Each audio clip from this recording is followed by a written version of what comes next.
你好啊，安心，聽得清嗎？唔係好清啊，有啲細聲啊。我開得好大聲噶咯咁啊，你講啊，你講先，睇下有啲乜嘢問題係想同我哋分享下嘅，係有啲咩困惑啊，有啲乜嘢想我哋直播間啲朋友仔幫手嘅。喎。係咁噶，安心，我男朋友呢排啊，成日同我鬧分手啊，即係我而家隻心啊好煩啊，即係我諗，即係想叫你幫我諗下計啊，我真係唔想同佢分噶。哦，等下，你哋直播間朋友仔聽唔聽到佢講嘢啊？你聽唔聽到佢講嘢？聽唔聽到？聽唔聽到？聽到打個一，聽到打個一，聽唔到打個二啊！聽唔到打個二，聽到打個一，聽唔聽到？你聽唔聽到佢個朋友仔講嘢啊？喂？喂，你聽唔到嗎？安心。哦，聽到啦，好啦，你講啊，你講。就係我男朋友啊，呢排啊，佢要同我鬧分手啊，我而家真係唔知點算啊！你幫我諗下計啦，我真係唔想同佢分呢。咁但係朋友，我要先聽清楚，你究竟係乜嘢情況先即係唔係話我哋連線到上嚟咧，個個都幫嘅我哋先要了解下誰是誰非，朋友仔係咪先？你哋話係咪你要具體講講你同你男朋友係發生咗啲咩事同埋咧簡單介紹一下你自己先。好，我今年42啦。我話俾你知啦，我係有過一段婚姻噶。即係我嗰個老公咧，佢就即係成碌木咁嘅，一啲都唔識浪漫，又唔識氹我開心。咁因為當時我又係年紀比較大，所以咧就咁樣嫁咗俾佢。後尾咧即係同佢相處咗一段時間啦，即係發覺嗰啲生活真係唔係自己想要噶。後尾咪就咩咯，就我哋兩個就咁樣分咗咯。我同佢生咗一個仔嘅，個仔咧就跟咗佢。喂，姐姐啊，我想問問你你都42歲啦，你仲要追求浪漫按正常嚟講咧，晚上好正常嚟講咧，你同你前夫結婚都冇15年，都有10年吧，係咪啊？但係如果係僅係因為佢呢啲咁嘅小問題，你就分開，會唔會太兒戲咧？你對婚姻係咪太兒戲咧？哎呀，咁唔幸福，自己覺得唔開心，梗係就分開嘅啦。咁有乜嘢啫？42歲啫嘛，人哋嗰啲60、70歲都分開啦，未話我42，我而家仲後生嘅咋。喂，點解我覺得你講得咁冇所謂嘅？今晚你點解你分享呢樣嘢講得咁冇所謂嘅陪伴你10幾年嘅老公，你話分就分啊？你老公都冇做錯嘢。我想問問先，你同你老公分係咪因為係識咗新嘅男人，你先至拋棄舊愛啊？你哋覺得係咪朋友仔？你覺得係咪啊？係嘅，打個一先，係因為我同佢真係即係話好似左手攞右手咁一啲感覺都冇係嘛？好似嗰啲節日咁，人哋個個女人都有禮物收係嘛？我乜嘢都冇淨係得個羨慕㗎咋。然後咧係嘛？即係佢咧又俾唔到我咩嗰方面嘅嗰啲咩滿足咁肯定咩㗎啦，我就唔要佢啦。你繼續講。正常啫嘛，我同你講後尾我咪就咁樣同佢分咗之後咧，我有一次咧朋友咧就叫我出去玩嘛，即係佢嗰個朋友佢帶我去咩 KTV 嗰度唱 K 咁然後咧我哋咧就喺嗰度玩得幾開心嘅。後尾你知嘛，因為我人咧都生得幾靚女嘅，咁就喺嗰度咧就識咗個男仔，你知嘛，個男仔都好靚仔下嘅喎。你知嘛？佢又好識得浪漫添哎呀，成日送花俾我又請我睇電影，又話約我去食下西餐，約我去行下街，哇，都不知幾浪漫安心。你都幾識食㗎拖咗個20歲嘅男朋友，喂，呢個20歲同你個仔差唔多大嘅啫喎，係咪啊？大少少啦，都有咩所謂啫，係嘛？落到手嘅你。相差咁大喎佢貪你啲咩？我想問問先，佢貪你啲咩啊？因為我人靚啊嘛，我好有女人味㗎。我同你講，佢咧就中意我呢種家姐，即係話姐姐類型啊。我當時我同佢講，我話我先23歲嘅咋，佢20歲，我23歲，咁有咩啫？係咪啊？大3歲，人哋都話咯，女大3啊，抱金磚啊。喂，等陣先，你講到23歲有啲離譜啦吧？喂，你有冇相攞出嚟可以睇睇先？你42歲講到23歲，你唔覺得乜嘢嘅咩你？嚇？我真係好靚女㗎，你哋想唔想睇啊？想睇嘅扣一啦。我好識得保養㗎，我本身我就係做嗰啲美業㗎嘛。我係想睇啊，我係想睇啊，你想唔想睇啊？喂，你哋想睇嘅43歲扣出嚟啊！42歲講到自己23歲喎，你發出嚟？係咯，開蓋睇下，喂，開蓋俾我哋睇下好唔好？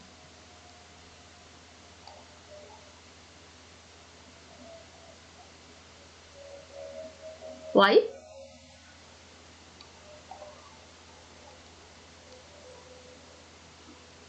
喂？你做乜嘢啊？做乜嘢？冇聲嘅你。咁樣得未啊？聽到未啊？我都唔知點解會冇聲，而家有冇聲啊？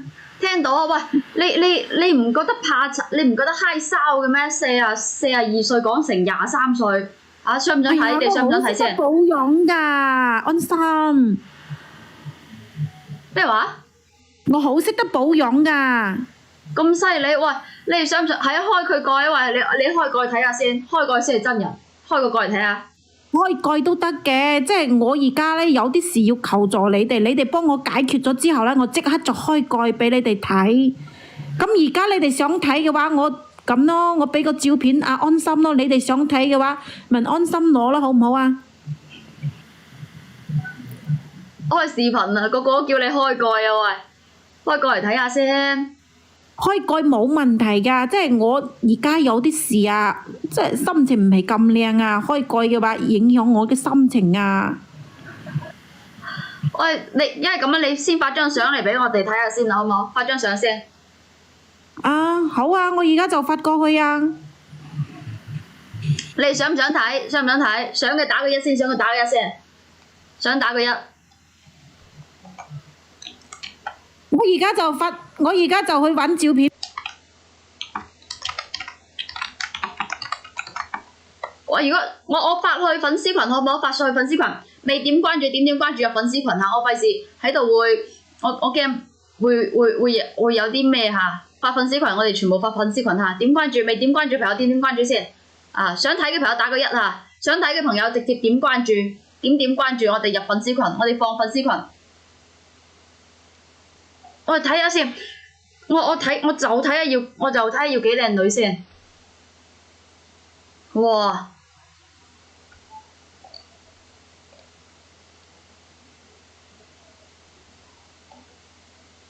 喂，直播間朋友仔嚇，點關注，點讚，點關注，點一讚，幫我心咗做數據先嚇，我幫心咗做數據先。你哋想睇嘅話就嚇點關注入粉絲群，點關注入粉絲群嚇各位。啊！點關注入粉絲群？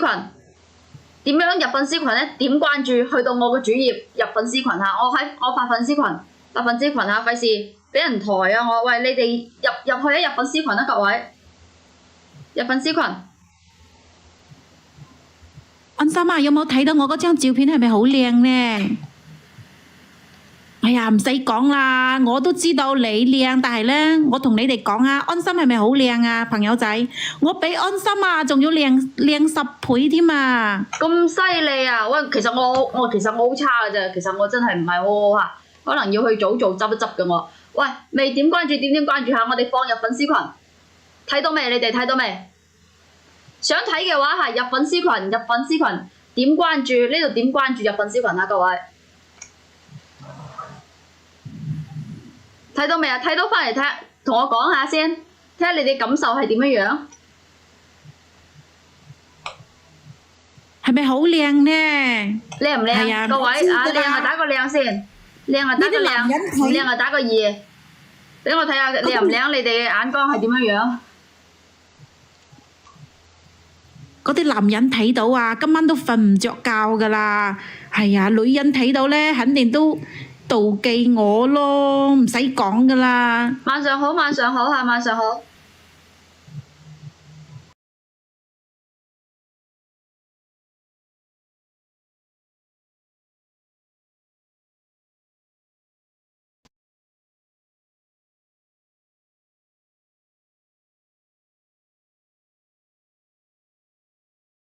住我入粉絲群先，張相 P 過啊，40，佢話佢自己42歲，佢話佢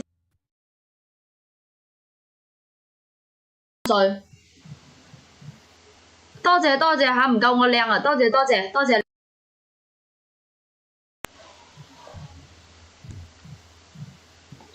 哎呦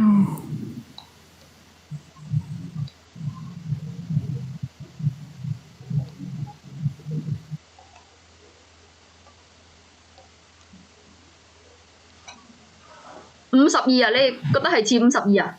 嚇，未點關注嘅點關注先。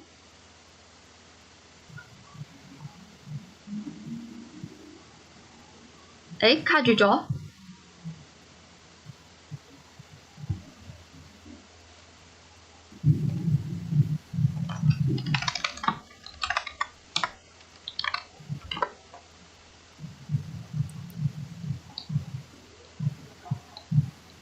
等等先，等等先。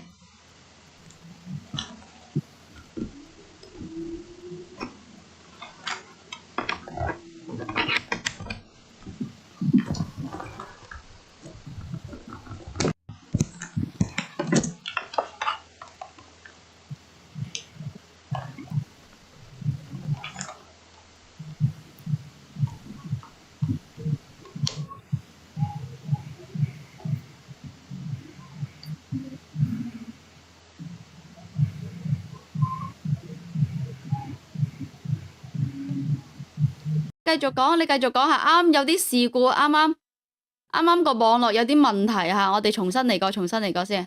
你繼續講落去，繼續講翻啱啱個故事。嗰個照片你睇到噶啦，係咪啊？我係咪好識打扮咧？係咪好靚女咧？你哋話靚唔靚，各位？所以話我23歲，你知嘛？佢好信我噶咋，佢冇懷疑過噶喎。你知嘛？佢屋企仲好有銀紙嘅添啊！好有銀紙啊，仲做咩噶？佢屋企做乜嘢噶？開公司噶咯。做咩噶？佢開咩公司啊？佢係做嗰啲電器噶。佢仲送咗好多嗰啲咩奢侈品啊，嗰啲咩 LV 包啊，同埋嗰啲咩即係好貴嘅嗰啲包包啊，同埋嗰啲咩香水啊。係啊，總之咧就買好多嘢送我啦。仲有啊，仲送咗我一輛價值30個嘅嗰個代步車啊。咁犀利啊！喂，拍拖幾耐啊？一齊幾耐啊？一齊3個月咯。3個月就送呢啲嘢啦？因為佢好中意我啊。有冇咁緊要啊？咁中意你？真呀，你話咯，我咁靚女，即係佢中意都好正常噶啦。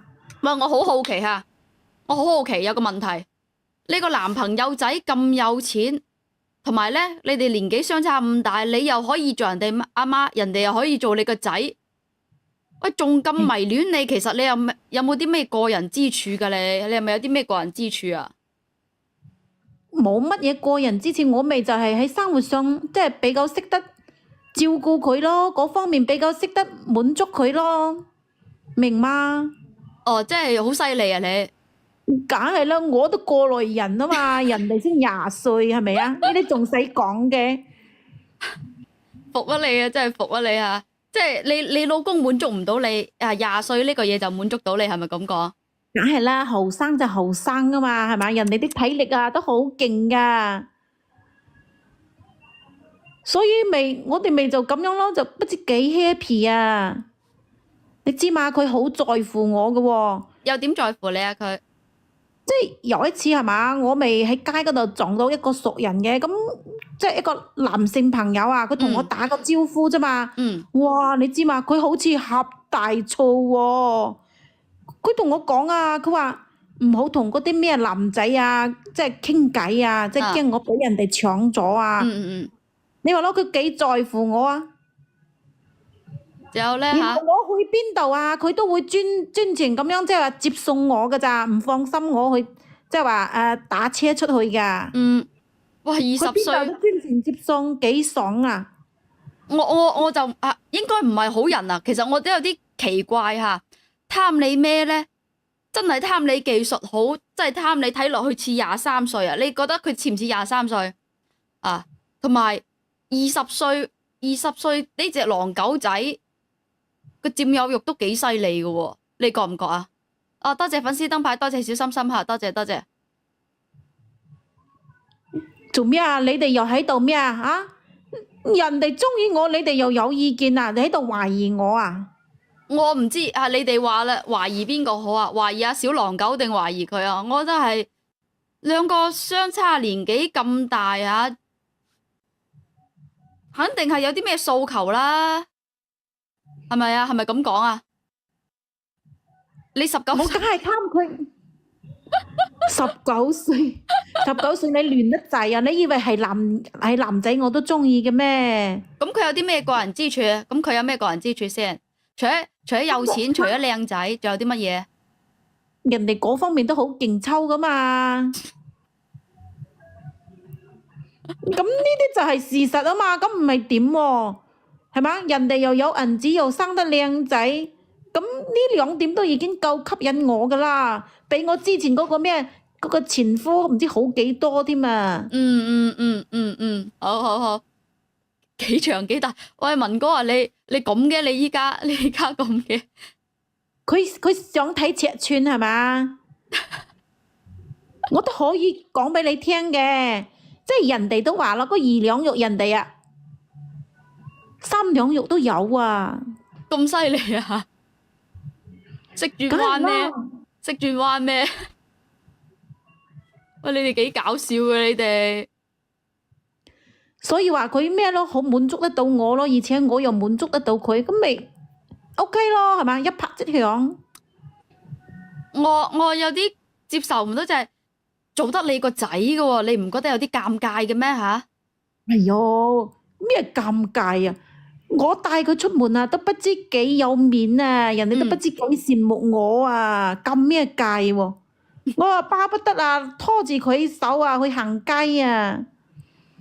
咁你哋依家發展到邊一步啊？咁發展到邊一步啊？依家你知嘛？佢啊，即係好想同我結婚啊！佢帶我去見咗佢爸佢媽噶啦。哦，佢爸佢媽咧都好諸書達理嗰種噶，即係見到我嗰陣時咧都好中意我噶，即係話我比較懂事咯，因為個仔咧比較細個嘛。佢話佢嘅仔咧就應該要揾我呢種女人做女朋友，即係話會管得住佢嘅仔。個仔咧仲太過後生啦，即係唔生性嗰種啊。因為我一睇就知道係嗰種穩重成熟少少係嘛。做嘢咧，即係話唔會猛猛整整嗰種啊！喂，咁佢哋有冇睇得出你年齡啊？真係睇唔出㗎啦！我同佢哋講咗20幾歲㗎。喂，你咁樣呃人，你唔驚嚇？有一日包唔住嘅咩？紙包唔住火啊！喂，個個都踢穿你。喂，你唔係23歲喎，你43歲嘅喎，咁樣樣喎，你唔驚㗎？相差20歲。係啊！我喺我呢塊面啊，落咗好多功夫㗎咋。咁犀利？整咗啲乜嘢？整咗幾錢？哎呀，呢啲仲使講嘅，我梗係花咗唔少㗎啦，幾十個都有啦，加加埋埋。就係為咗啲小狼狗啊，揾小狼狗啊！咁唔係你話咯，我將自己整得咁靚做乜嘢啊？我梗係要放長線釣大魚㗎啦，係咪啊？快成水停電。咁我而家仲後生啊！後生，唉，心態後生就得啦嚇。喂，咁人哋老豆老母中意你啊，嗰啲咁又睇啱你，咁有冇話下一步啊？有冇話你哋兩個結婚啊嗰啲咁嘅嘢啊？有啊，佢催住我哋結婚啊！但係咧，佢哋係有催住我結婚嘅咋。我咧就覺得我仲未玩夠啊！我真係唔想結咁早婚啊！我仲想繼續玩。咁啊係嘅，入過圍城嗰啲人嚇，入過圍城係貪玩啲嘅。我呢個理解你，我呢個理解你嚇。你哋認唔認為啊嚇？佢都真係幾貪玩。咁跟住咧，跟住後尾仲發生咗啲乜嘢事啊？後尾咧，你知嘛？即係我嗰個男朋友啊，佢有個表哥啊，嗰個表哥咧話要嚟我哋呢邊呢個城市，嚟我哋呢邊呢個城市呢度咧揾嘢做。後尾咪就咩咯，係嘛？我就見即係話就識咗佢表哥嘛，你知嘛？哇晒，佢嗰個表哥啊，仲正啊，1米8幾高喎，仲有8塊腹肌喎。即係我心目中嘅嗰種理想男人啊，就喺我眼前啊！你知嘛？我當時個心啊，都已經有啲卜卜跳啊！即係你又睇啱人哋表哥啊！你都真係幾中意玩噶喎你嚇！人哋係啊，你都未見過安心。如果你見到佢啊，相信你啊，都對佢一見鍾情啊！嗰對眼啊，都捨唔得眨眼添啊！發出嚟睇下，有冇靚仔張相發出嚟睇下先，我睇下幾靚仔先。靚仔啊！朋友仔嚇，你想唔想睇幾靚仔先？呢下講到啲男幾靚仔未睇過。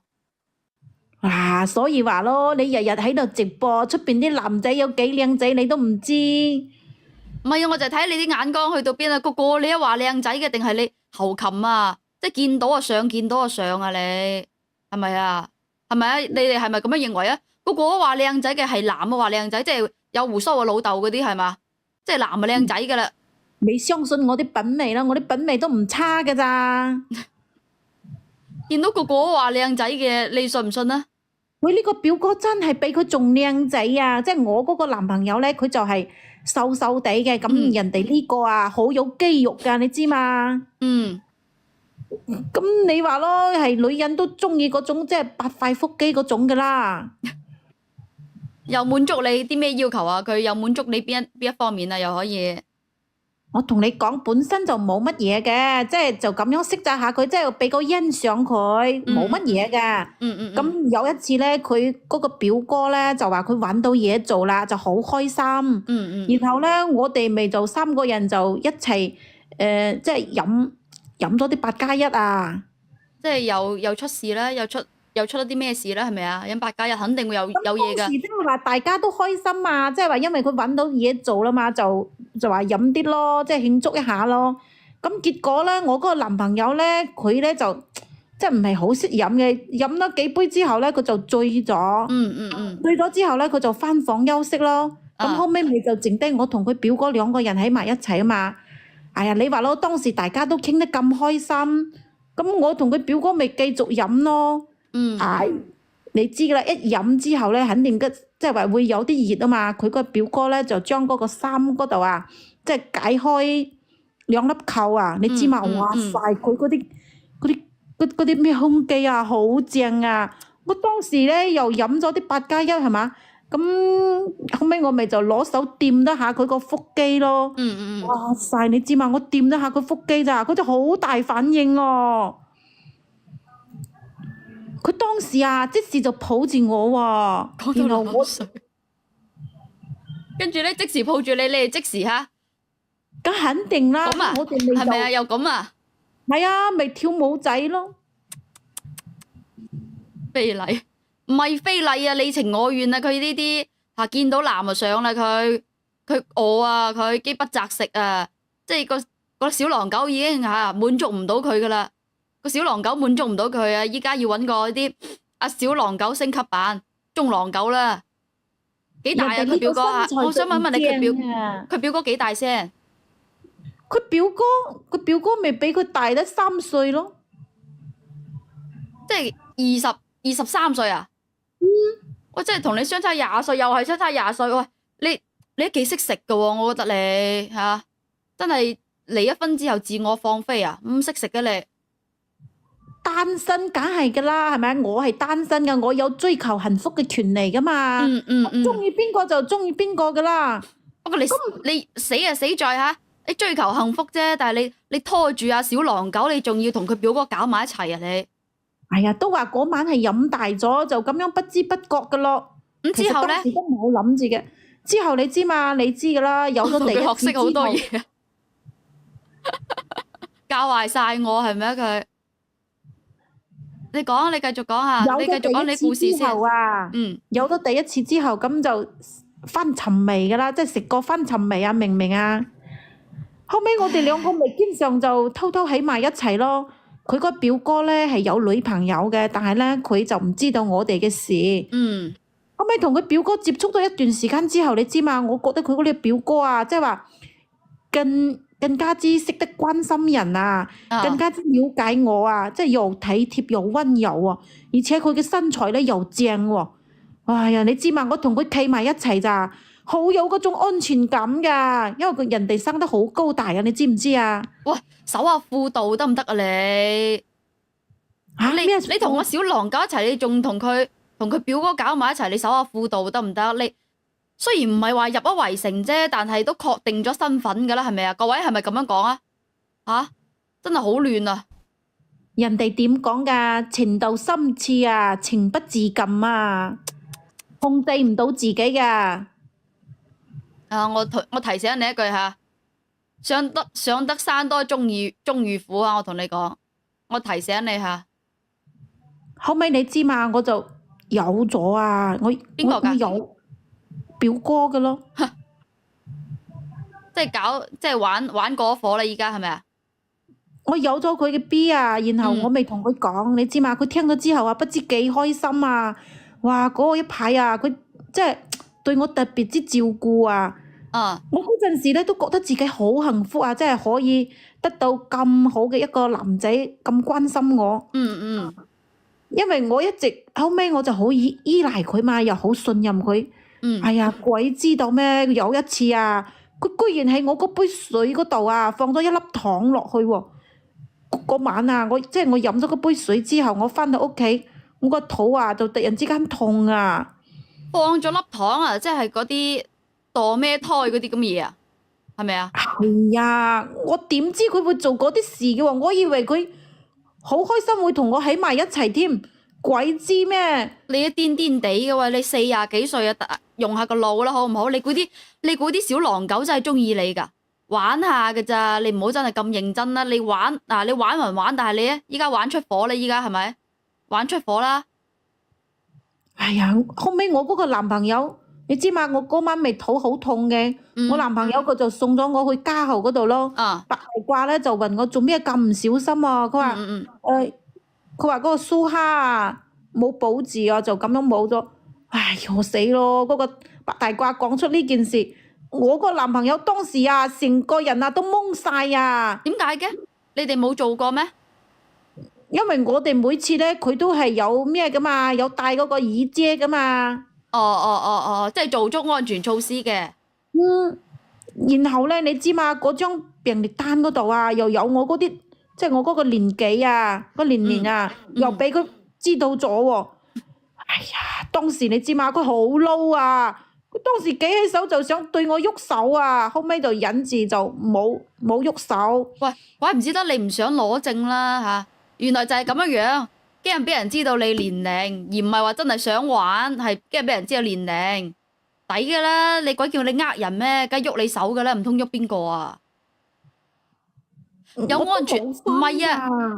佢唔係同個小狼狗有咗，佢係同個小狼狗嘅表哥有咗，玩嘢玩出火啊！佢依家係啊，偷食唔抹嘴啊，抵你死啊！真係咁跟住咧嚇，你依家係想點啊？你依家想上嚟點樣啊？而家就係我男朋友啊，佢而家話要同我分啊，我真係唔想同佢分㗎，係嘛？我而家年紀都咁大咯，佢屋企條件又咁好，佢又之前係咪？佢一直都咁中意我嘅。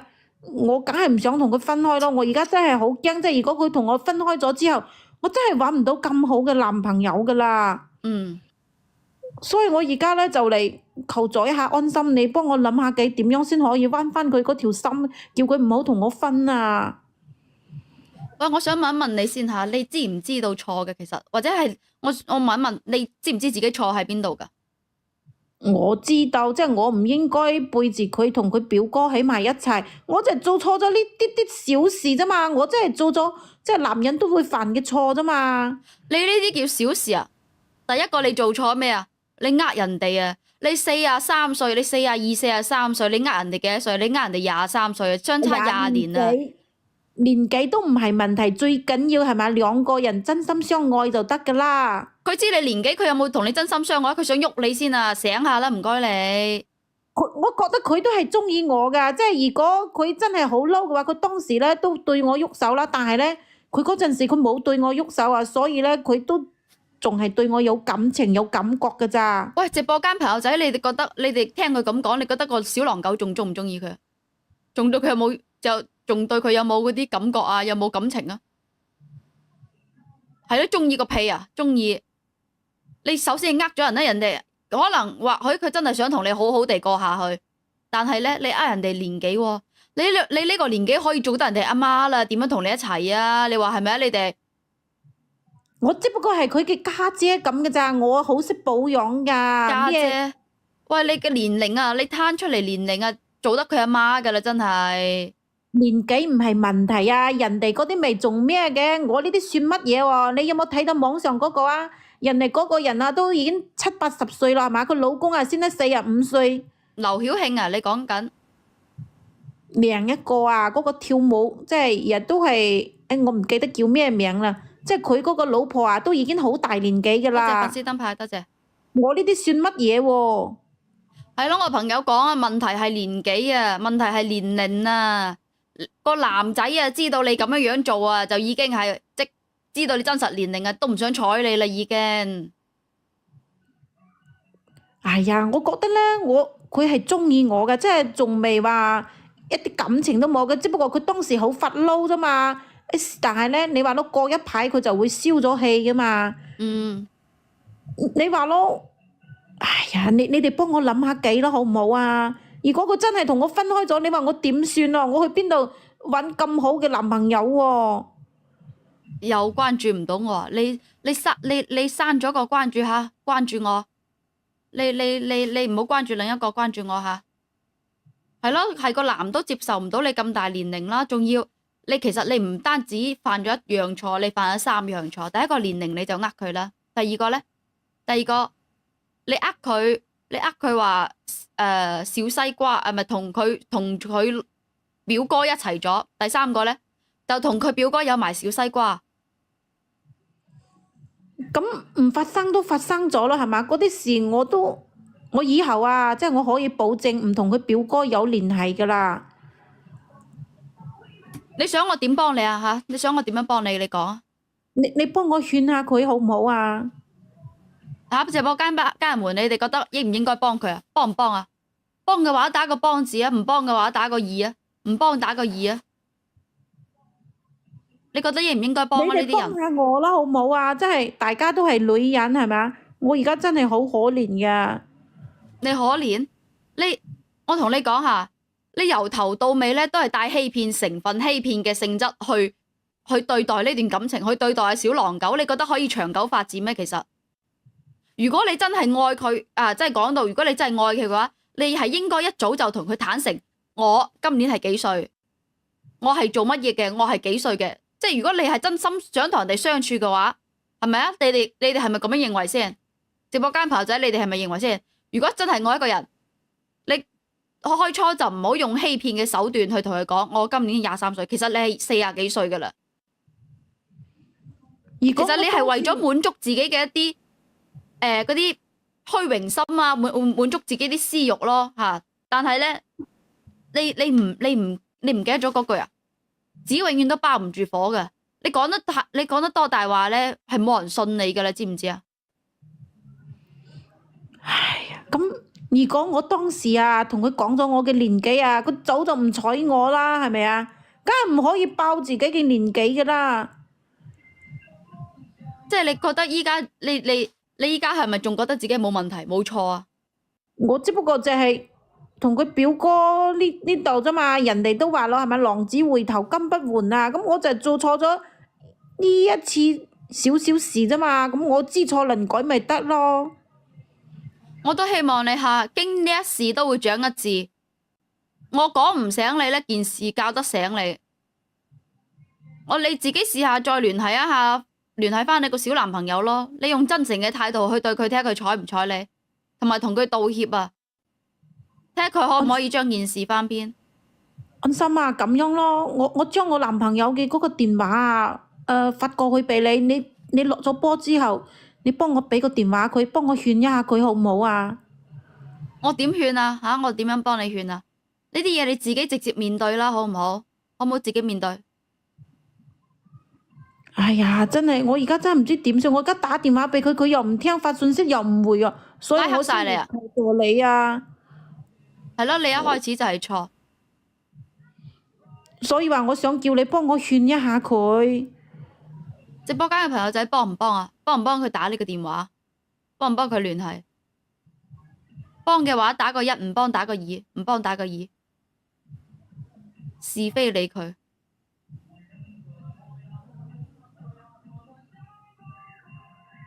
哎呀，你哋俾啲咩我啦好嘛？做咩你哋一個二個都唔肯幫我㗎？男嘅幾歲啊？男嘅20歲，男嘅20歲，佢43歲，佢43歲。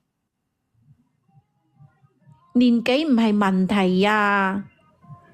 你咁樣啊？我好想我好聽我直播間啲朋友仔講嘅吓，佢話唔幫我就唔幫，因為點講呢？我覺得呢啲嘢你要自己面對。佢拉黑你呢個號碼，你可以用其他號碼或者揾其他人去聯繫咯，係咪咁講啊？如果你真係想同翻佢一齊嘅話，你咪低聲下氣去認錯咯吓。女追男都隔層紗噶嘛，係咪啊？係咯，我有呢個我好聽佢啊。我直播間啲朋友仔講嘅，我好聽我直播間啲朋友仔講嘅。哎呀，算啦算啦，我去揾第二個幫我啦。我走啦，我揾第二個啦。我而家真係好鬼煩啊！我而家心好亂啊。係咯，一個人講大話嗰陣係包唔住嘅。多謝你哋，多謝你哋嚇，多謝你哋。好，同我點點關注，點點讚先，點點關注，點點讚，幫我做一做數據，幫我心做一做數據先嚇。等我嘅直播間可以更多嘅朋友仔一齊入嚟聽故事嚇，聽人哋嘅故事，聽人哋嘅經歷，聽人哋嘅一啲發生嘅問題，睇下係咪有啲乜嘢可以去幫佢解決。係咯，其實都已經呃成咁啦，我係覺得我係咁樣認為㗎。兩個人相處，兩個人你真係啱眼緣嘅，真係大家對得上眼，同埋大家想發展落去嘅，一定要真誠咁去對人哋先得噶嘛，係咪啊？一開始就帶住目的性，帶住欺騙嘅，咁樣去呃人哋，因為紙永遠包唔住火，你哋認唔認同？紙係永遠包唔住火，有一日謊言會被拆穿，大家都好難接受呢個結果噶喎。原來喂，我同你一齊，你同我講你23歲，原來你40幾歲，你做得我阿媽噶咯喎，係咯，係啊，真心相愛要坦白噶嘛，各位係咪啊？你話要人點樣去接受啊？係咪咁樣講？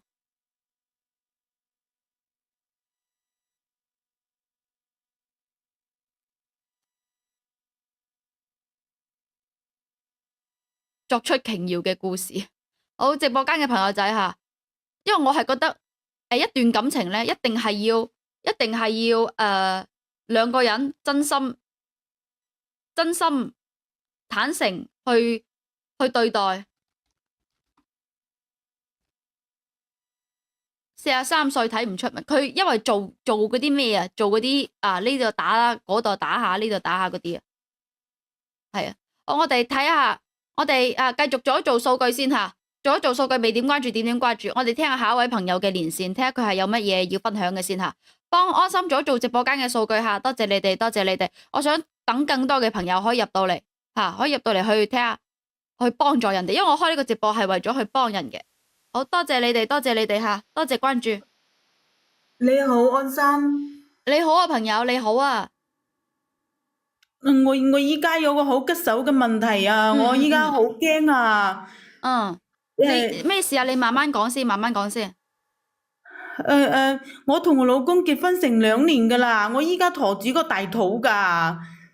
即係我個老公啊，依家時時都唔想讓緊我，喺度成日喺度激嬲我啊。佢仲話佢等我咩呢肚呢個咧，如果生出嚟之後新賬老賬一齊同我計。我依家嚇到我真係好驚啊！喂，即係你嚇到好驚。喂，你係同你老公嘈交係咪啊？我依家就唔可以確定我肚入邊嗰個係咪我老公嘅咯？即係佢話同我算賬，我又唔知佢咩意思啊！喂，等等，好亂好亂好亂！點解嘈下交下就話個肚唔係你老公，又話成機又唔確定唔成，你好多男人嘅咩你？咪住你等等先嚇，你今年幾大？你同你老公結婚幾耐？你同我哋簡單講講先，同我哋簡單講講先。我30歲咯，今年啊。嗯我同你講啦，真係咁嘅。嗯哎呀，我頭先就係一驚到我又講嘢都冇講好咯。咁我重新同你講下嚇。嗯。真係咁嘅，即係我咧之前咧，我咧就係人哋介紹，然後我同我老公一齊㗎，即係當時咧，我老公咧睇到我之後，咪追得我好緊，咁我當時係唔願意㗎，佢個樣就生得唔係幾靚咯，然之後你知唔知啊？佢屋企啊就開咗好高嘅彩禮，都話娶我嘅，幾多啊？又俾咗幾多啊？50萬啊？係啊，喂，乜啲彩禮咁貴㗎？依家行情價咁高㗎？閒閒地又話50萬，你咪呃我哋㗎？佢如果唔係出得咁高，我都唔想嫁佢啦。你以為啊，啲頭髮佢禿頂㗎，睇起嚟好似好老咁咯。事實覺得年齡都唔係好大。咁有錢娶邊個得咧？就算係什麼甩頭髮啊、地中海啊嗰啲嚇，行路打個7啊，隻手畫個6嗰啲，都咁有錢都求其揾到個靚女啦，係咪啊？哎呀，邊度人嚟㗎？我都唔知你邊度人嚟㗎？我廣東㗎。我廣東啦。咁咪當時就睇佢出咗咁高價，咁然之後佢仲話我，佢話如果係嫁到佢屋企咧，以後佢屋企嗰啲嘢全部就我話事㗎。哦，真係由我去做主㗎，即屋企嗰啲事。咁啊，我當時又覺得咁不如嫁一個中意自己嘅人啦，係咪？你話嫁俾自己中意嘅，如果冇呢啲嘅話，真係好難過㗎嘛，嗬。咁我咪就覺得，哎呀，好咯，咁求其咯，多謝分析多謝。都係比嫁啲窮嘅好咯。跟住咧，然之後啊，你唔知啊，安心結婚之後變咗啊，變成點先？結婚之後，即係你老公唔聽你講啊？係咯，即係然之後你睇佢屋企自己有公司啦，嚇，好似做個大老細咁。但係我老公係冇權利㗎，然之後佢冇權利，又俾唔到權利我去做咩主，等我度話事㗎。然之後咧，佢嗰個老豆，即係我個家公啦，早就冇咗嘅。屋企嗰啲事咧，全部都係佢嗰個家婆話事嘅。因為佢話咗算啦，即係我一個月嗰啲使幾多錢啊，都係佢媽定咗㗎，知唔知啊？佢平時都定期咁打過俾我嘅，好似發工資咁嘅，冇多㗎喎。俾幾多錢你啊？每個月俾幾錢你啊？都有2皮咯。每個月2皮啊？係啊。都唔少啊嚇，好似唔使做喎，有2皮啦每個月，跟住咧。哎呀，佢哋其實啊，2皮啊就九牛一毛啦，係咪？好少㗎啦，對於佢哋嚟講。哎呀，呢啲有錢人啊，真係好孤寒㗎，都冇睇佢有錢啦。我同你講啊，即係我老豆生日嘅時候啊，咁我就送啲禮俾佢啦，就攞咗一對係放喺屋企嗰度客廳嗰個角落頭嗰度啦，一對嗰啲花樽啊，即係睇起嚟幾靚咯，即係啲塵都幾厚啦，又冇人去掂過，冇人上過去睇過佢嘅，咁我咪攞嚟送俾我老豆咯。邊知道啊？佢老母啊，真係見到我我話佢知我送咗俾我老豆，然之後佢叫我去攞翻嚟喎。佢話喎，嗰對花樽啦，係嗰個外公，即係佢嘅老豆，我家婆嘅老豆啊。之前佢嫁俾我家公嘅時候，嗰啲陪嫁嚟㗎，好有咩紀念嘅個意義咯。佢話咯，嗬。哎呀，邊可以去攞翻嚟㗎？我老公佢話我唔去，佢去喎。你話死唔死蠢啊？喂，你咪有問題啊！人哋啲嫁妝你攞去送俾你老豆做生日禮物啦，我覺得你就係有問題啦，真係。你仲要話你老公死蠢啊？我覺得最死蠢啊！你好攞唔攞吓？你攞屋企呢個花樽，你唔問清楚人哋係邊個先嘅咩？你直接就攞啊？我睇到冇人要啊嘛，喺角落頭嗰度又幾靚喎，幾耐都冇人去喐過佢，冇去掂過佢，佢又冇同我講過嗰啲嘢，我點知啊？咁依家送就送咗啦，邊有去攞翻嚟㗎？你話咩？我老公又真係嘅，邊有咁嘅女婿嚟㗎吓？咁外父送咗俾外父嘅嘢，佢話去攞翻嚟啦，丟唔丟架啊？喂，嗱，你要兩面睇喎呢件事。呢個花樽係你家婆個嫁妝嚟嘅喎。如果唔係嫁妝下，冇呢層意義，冇呢層嘢上去，咁你攞去送唔出奇啊！同埋如果你老公真係要攞翻嚟嘅，咁啊真係講明你老公小氣。但係問題呢個花樽係你家婆個嫁妝，你咁樣話攞就你咁樣話送就送下，我覺得你真係要攞翻嚟咯。如果係將心比心啊，有人攞咗你啲嫁妝去送俾人啦，你會點樣諗先？你會點諗先？咁嗰啲嘢又好值錢咩？我老公嗰啲又係嘅，仲話攞兩樽嗰啲咩茅咩台去喎，去換翻嚟喎。哎呀，我覺得真係咩咁大件事啊！安心你都覺得好大件事咩？嗰啲花樽唔值幾多錢㗎？喂，唔係值唔值錢啊？你唔好咁嚇咁市儈咁現實，唔係值唔值錢啊？係呢個花樽啊，係你家婆個嫁妝嚟嘅喎。你一粒聲唔出攞去送人。即係你覺得呢件事好正常嘅，攞人哋嫁妝送人好正常嘅，即係放喺屋企啊冇人用，放喺度鋪塵嘅，你就覺得係冇用噶啦，攞去送人噶啦，係咪咁啊？係咪咁意思啊？咁唔係咩？我先唔理咧，我先唔會去攞翻嚟咧。真係㗎，我先唔去，我又唔准我老公去攞個，梗係唔可以啦。我開唔到好喎，而我送出去嘅嘢邊有要攞翻嚟㗎？再講啦，你話送又唔係送俾外人，係我老豆嚟噶嘛，又唔係外人係咪啊？如果送咗第二個人，但係呢個花樽，講我呢個花樽係你偷啊，你算係偷啊，不問自取是為賊也。同埋呢個花樽係你家婆嘅嫁妝嚟，我諗唔明點解你個思想會覺得好正常。你繼續講落去先，繼續講落去先。其實咧講嚟講去咩偷啊呀咁難聽，放喺屋企大廳嗰度是但攞噶嘛。其實講嚟講去咧，佢老母就係對我有啲唔滿意咯。其實講嚟講去都係有啲針對我，知唔知啊？針對你乜嘢？針對你乜嘢先？同我老公結咗一年婚，我冇生到有 B 咯。你話啦？你家婆做生意嘅，唔至於話你冇生到仔啊？同你講唔滿意你噶係咪啊？覺唔覺啊？一個生意人點會咁樣樣咧？哎呀，點唔會啊？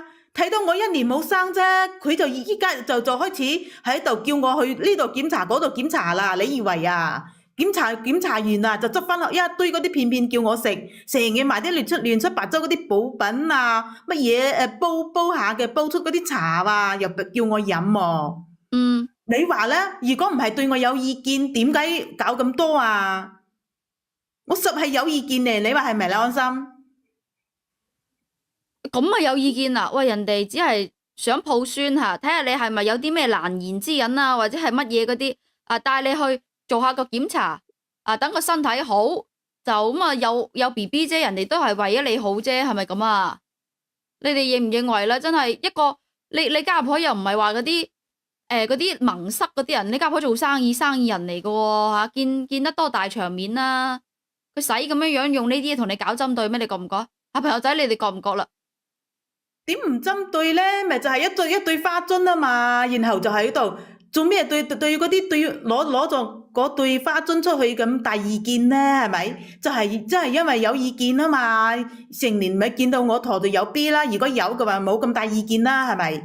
都話呢個人哋嗰個嫁妝嚟嘅，講極你都唔明啊嚇，點極你都唔醒，牛皮燈籠真係嫁妝嚟嘅，人哋老豆送俾佢嫁妝嚟嘅，你仲要攞，你仲要咁樣去攞走啊？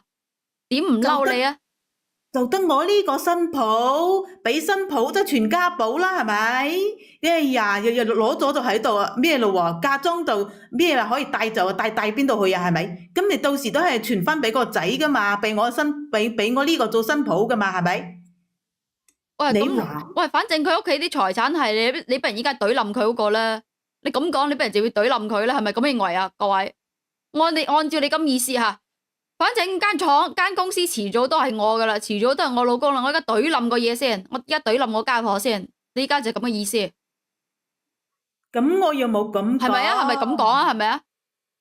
咁我又冇咁講，真係嘅。我就算俾我依家我都可能管理唔到咯。但係咧，你知唔知啊？佢睇嗰啲真係睇得好實噶喎，安心。睇咩睇得好實啦？即係睇佢睇嗰啲錢財咯，睇嗰啲家產咯，睇得好實㗎，知唔知啊？咁我嗰個時候，我真係我手頭上係冇咁多嘛，你知唔知啊？我細佬就話想結婚買屋咯，嗬。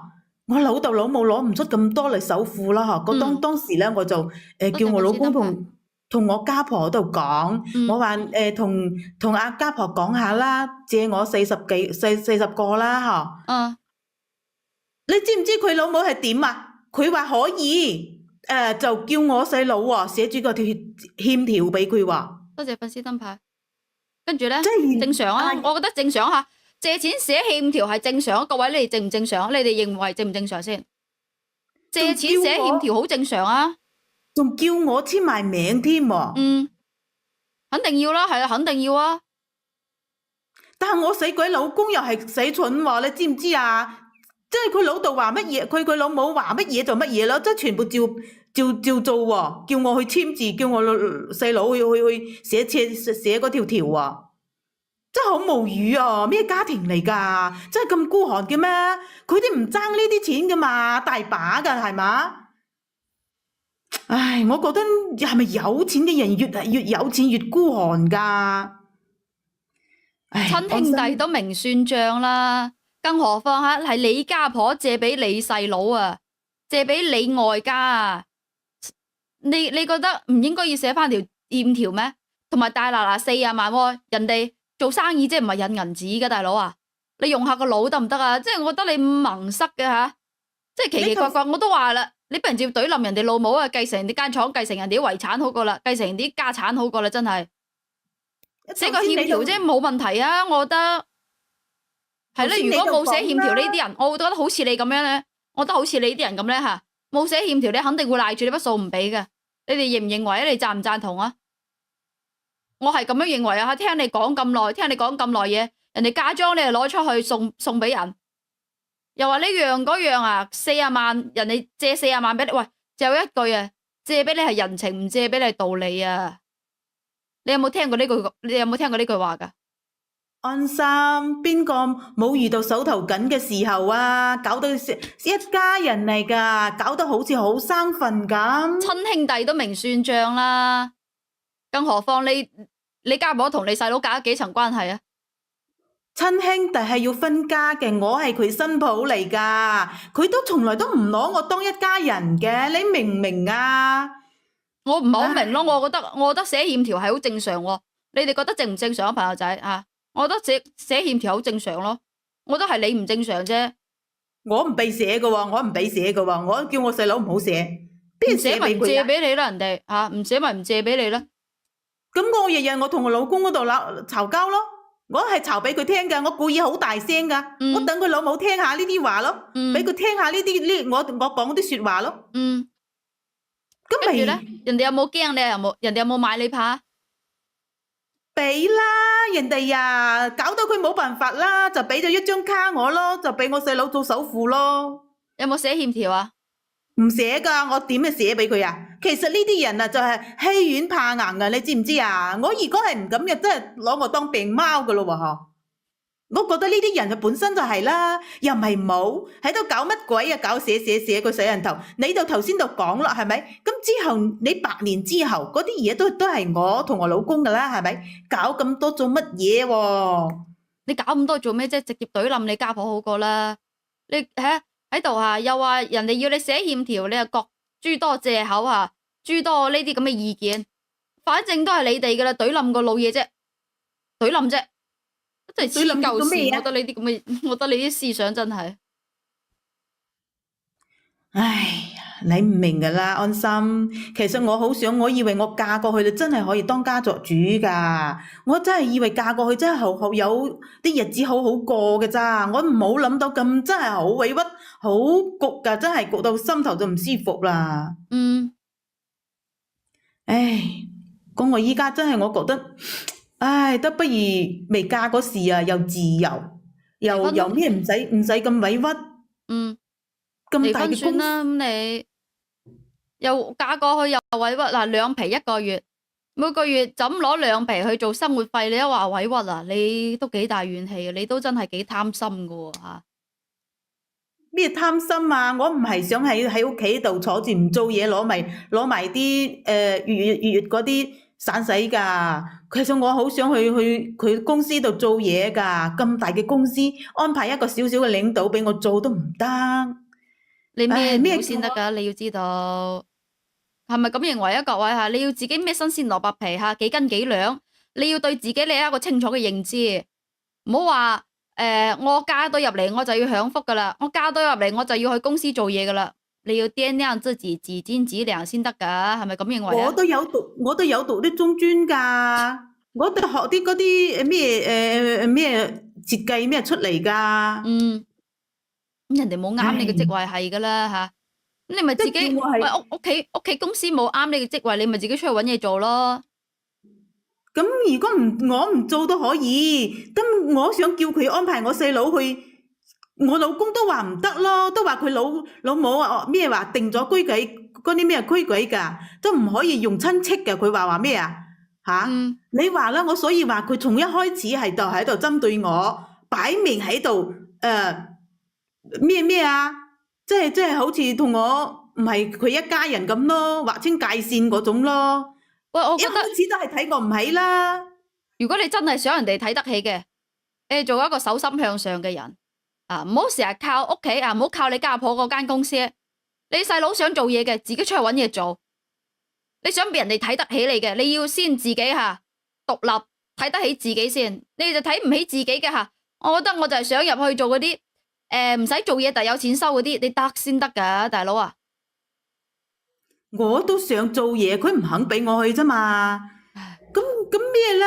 我唔做都可以噶，但係我覺得嗰兩皮嘢有啲少咯。我外家嗰度啊，有時又有啲嘢，我就又要去同佢開口啊嘛。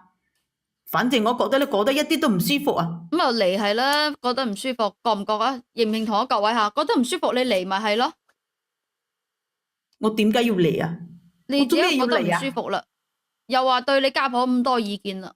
我依家聽咁耐咧你家婆對你都算容忍嘅啦。我講真啦，禮金好似你呢啲咁嘅人我覺得你係應該唔係同佢門當戶對嘅，因為你咁小心眼嘅人以己度人，以小人之心去度君子之腹嘅人，我覺得你係一個比較小心眼嘅人，同埋咧，可能佢當初佢個仔咧係有啲咩問題，先至話50萬禮金娶你翻去嘅啫，你就真係以為自己什麼飛上枝頭變鳳凰嗰啲又要管屋企又要管公司，你要諗清楚，你要知道自己喺屋企嘅地位去到邊度，人要對自己有個清楚嘅認知先得噶，唔係話好似你咁，我嫁入去我就係要做少奶奶，我係要做乜嘢，我想安排邊個入去就安排邊個入去公司，我想我家婆俾錢我就俾錢我，唔係咁噶。佢一開始係應承我噶嘛，嫁嘅時候係咁講噶嘛。嗱，依家佢咩咯？即係你唔覺得嗰啲咩嘛？即係有問題，你頭先都話咯，我都話驚佢係咪有咩問題咯，但係依家睇又睇唔出咯。反正我都係覺得，唉，呢一家人啊，當初都係呃咗我嘅，即係又話呢樣又話咩？呃咗你去離係啦。我點解要嚟啊？咁都係有啲舒服下噶啦。如果係咩嘅，哎呀，咁你今晚想上嚟同我哋講乜嘢吓？想講乜嘢先？我想同你講件事咯，即係我哋同學啦，成日都係會話開下嗰啲小 party 噶吓。咁我次次都有去嘅，即係後尾一次咧，我遇到我前男友喎。即係佢都知道我依家嫁咗嗰個老公咧，過得就唔係幾順心嗰種咯。我同我前男友咧，本來就係好好嘅，都話晒話埋話結婚噶啦。就係我屋企啲反對咯，話佢好窮乜嘢咯。一唔係我同佢早到係埋一齊啦，仔都幾大啦。但係見到嘅時候咧，佢又過得唔係幾好，咁樣兩個人喺度傾下咯，就唉，真係負數中床嗰種咯。最後你知唔知啊？我同佢又好似有咗嗰啲戀愛感覺咯。咁舊情然之後復燃啊！你依家真係係啊，咁我平時屋企又係好唔順心咯，同佢唉傾下，咁我同佢一齊開咗308咯。你唔驚俾你家婆知道㗎？啊，唔驚你俾全部人知道？我知道你冇羞恥心㗎啦，呢個我知道嚇。但係你唔擔心話俾人知道咗之後咧，你咁嘅兩皮1個月嘅生活嚇，咁自由自在嘅生活冇㗎咯喎你唔驚㗎？我哋保密做得好好㗎，佢哋唔知道㗎。啊，唉，關鍵就係唉，我哋衝動咗，有咗嗰啲衝動之後啊，兩個人一齊之後啊，嗯我既然有咗嗰個肚有咗 BB 哦，嗯，即係我咧又因為每一次同佢之後，我都翻到屋企，我同我老公都有爬山㗎，咁搞到我依家我真係唔知道呢個到底係我老公嘅定係前男友㗎喎。咁去驗下咯。但係呢個事情咧，我都冇搞清楚。但係前2日同我老公同我鬧交嘈交嘅時候咧，佢喺度就突然間咁話我喎，話我成日搞事，佢話我依家好忙，等我搞掂先，搞完先，等你生落嗰個 B 先，嗯我就老帳新帳同你一齊算，同你一齊繼承。我突然間。嗯。我就諗唔起呢個事從邊度講起啊？咩同我老帳新帳同我一齊算啊？安心，你話我依家陀住呢個 B 係邊個㗎？我都自己搞唔清楚啊！我依家好驚佢知道咯。咁你咪自己去先做檢測先咯，去先驗下咯，睇下邊個係咯，驗血咪知咯。你去驗下咪得咯，去醫院驗下咪得咯。咁如果萬一係驗到係我前男友嘅，我點算啊？咁喂，咁你想唔想要先？你知唔知啊？我同我依家我老公成年都冇，如果有嘅話，即係之前你話嘅咯，又唔知係咪有冇有啲問題？到底係佢啲問題？佢真係冇得生咁先出咁高嘅嗰啲咩娶我㗎？咁依家有啦，但係咪佢又係懷疑啊？咁我依家就係搞唔清楚係咩回事啊！咁去驗下先咯，你先驗咗先啦。你驗咗係你老公定係你前男友先啦？不過咧我覺得你老公咧，既然話新帳舊帳一齊算，所以我覺得你老公已經知道你同你前男友啲嘢噶啦。哎呀，死咯！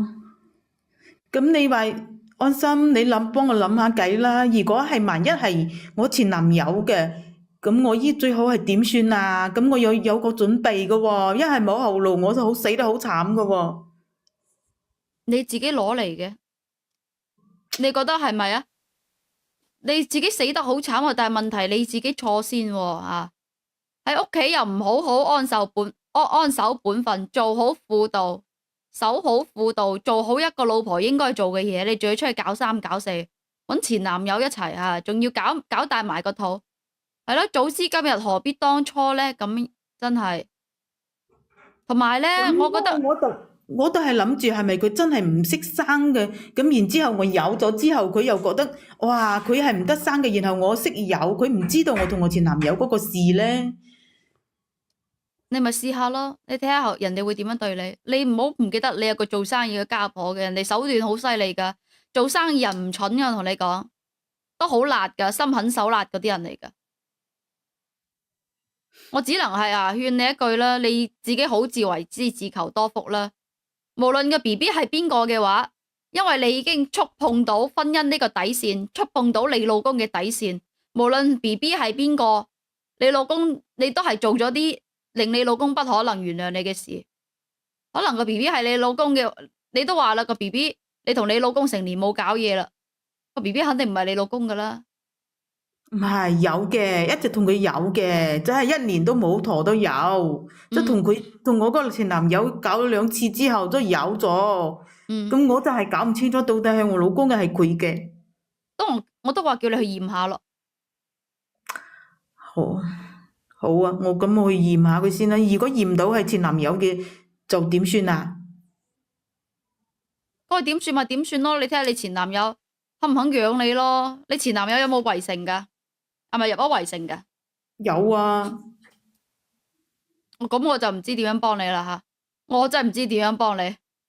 你自己諗咯，你自己權衡利弊啦。你睇下你自己可唔可以養得起呢個小朋友？因為畢竟呢個小朋友，如果唔係你老公，你自己可唔可以養得起佢？我邊養得起啊？我到1年幾我都冇做過嘢咯。咁啊係咯，你自己諗啦。呢啲你自己諗啊，我真係幫唔到你嚇，我就係只能祝福你，好自為之，自求多福。係咯，叫你前男友負責到底。我去驗下先啦，驗下先再講啦。依家啊都冇辦法啦。咁唔該你咯喎，唔同你講咯，我去驗下先啦，聽日。嗯，好啊好啊，你驗下先啦，因為我都唔知點樣幫你。你幫朋友，你哋係咪咁樣認為？都唔知點幫，都明知自己錯噶啦，明知道自己係有問題噶啦，點樣幫你啊？係咯，走啦，好啦好啦，出軌光榮。個屋企又唔係冇錢俾佢啊，成日都係，我覺得依家啲女人咧，有唔單止，我唔係話詆毀啲女性朋友嚇，只係有呢啲部分嘅女人咧，真係唔識珍惜，唔識珍惜自己一個咁好嘅生活，咁幸福嘅家庭啊，仲要出去搞三搞四，搞到有問題啦，依家又話唔知點算啦，唔知點樣收科啦。點解會啊？點解呢個世界啲女人有呢啲咁嘅女人嘅？真係咁唔知醜，呢啲女人真係好唔知醜。你哋係咪咁樣認為啊？即係一個大好嘅家庭放喺度，都唔去話好好咁照顧呢個家庭，同個老公好好過，一定要去尋求刺激。有乜嘢好刺激尋求啊？結咗婚都結得婚成年啦，自己好好咁過好自己日子咪係咯？我係咁樣認為噶，我係咁樣認為噶。啲人唔知足，唔知足，屋企唔係冇錢俾佢喎，屋企唔係冇錢俾佢喎，係要出去揾開心，有錢又得閒又想去搞事，係咯吓。未點關注嘅朋友點關注啊？未點關注朋友點關注先。有呢啲女人先有依家直播間，個個都話上嚟幫助喎，求幫助，叫我哋去點樣幫佢喎。其實有啲人真係幫唔落嘅，好似呢啲人咁點樣幫得落啫？明明就係佢自己有問題，佢自己有錯嘅，點樣幫啊？同埋我哋咧都好明確講，我哋呢個係正能量直播間嚟嘅，唔係話個個都幫都係幫啲三觀正常嘅人，幫都係幫啲正能量嘅人，幫都係幫啲比較弱勢嘅群體。你哋係咪咁樣認為啊？多謝小心心吓，多謝小心心。好，我哋將個正能量打先，將正能量打先。好，多謝你哋吓，多謝你哋，多謝小心心，多謝小心心，多謝。我哋連線下一位朋友先。喂，你好，安心。喂，你好啊，朋友。你好啊。係。嗯。你好。你而家得閒係咪？係啊，我而家得閒啊。點啊？你係有啲乜嘢想同我哋講下？想係咪有啲咩嘢煩惱想我哋幫你出招噶？係。我覺得咧，我同你講下，傾下，等於傾下我啲家事咯。好啊，我覺得我為呢頭家即係犧牲咁多，係咪？作為女人，即係講唔好聽，如果再係咁樣落去嘅話，即係我唔想再過落去啦。吓？我唔想再活落去。乜咁嚴重嘅吓？咩情況啊？因為我覺得我依家即係過得太攰啦。真係好攰啊。如果你真係想幫我，算啦，你唔可以幫嘅，算啦，我一走了之啦。喂，等等先吓，喂，喂，唔好做傻事喎！喂，你咩情況？你慢慢講先吓。明天會更好嘅，世界都係美好噶，冇嘢係過唔去噶，係咪啊？係咪咁認為啊，朋友？咁你咁講嘅話，咁我同你講下我嘅情況啦。你慢慢講下，慢慢講下，唔好轉牛角尖吓，同埋都唔好諗唔開，又話要走，又話成嗰啲咁嘅嘢吓，心態要放開，係啊，心態要放開。你介紹下自己先，介紹下自己先，等我哋朋友吓識下你先。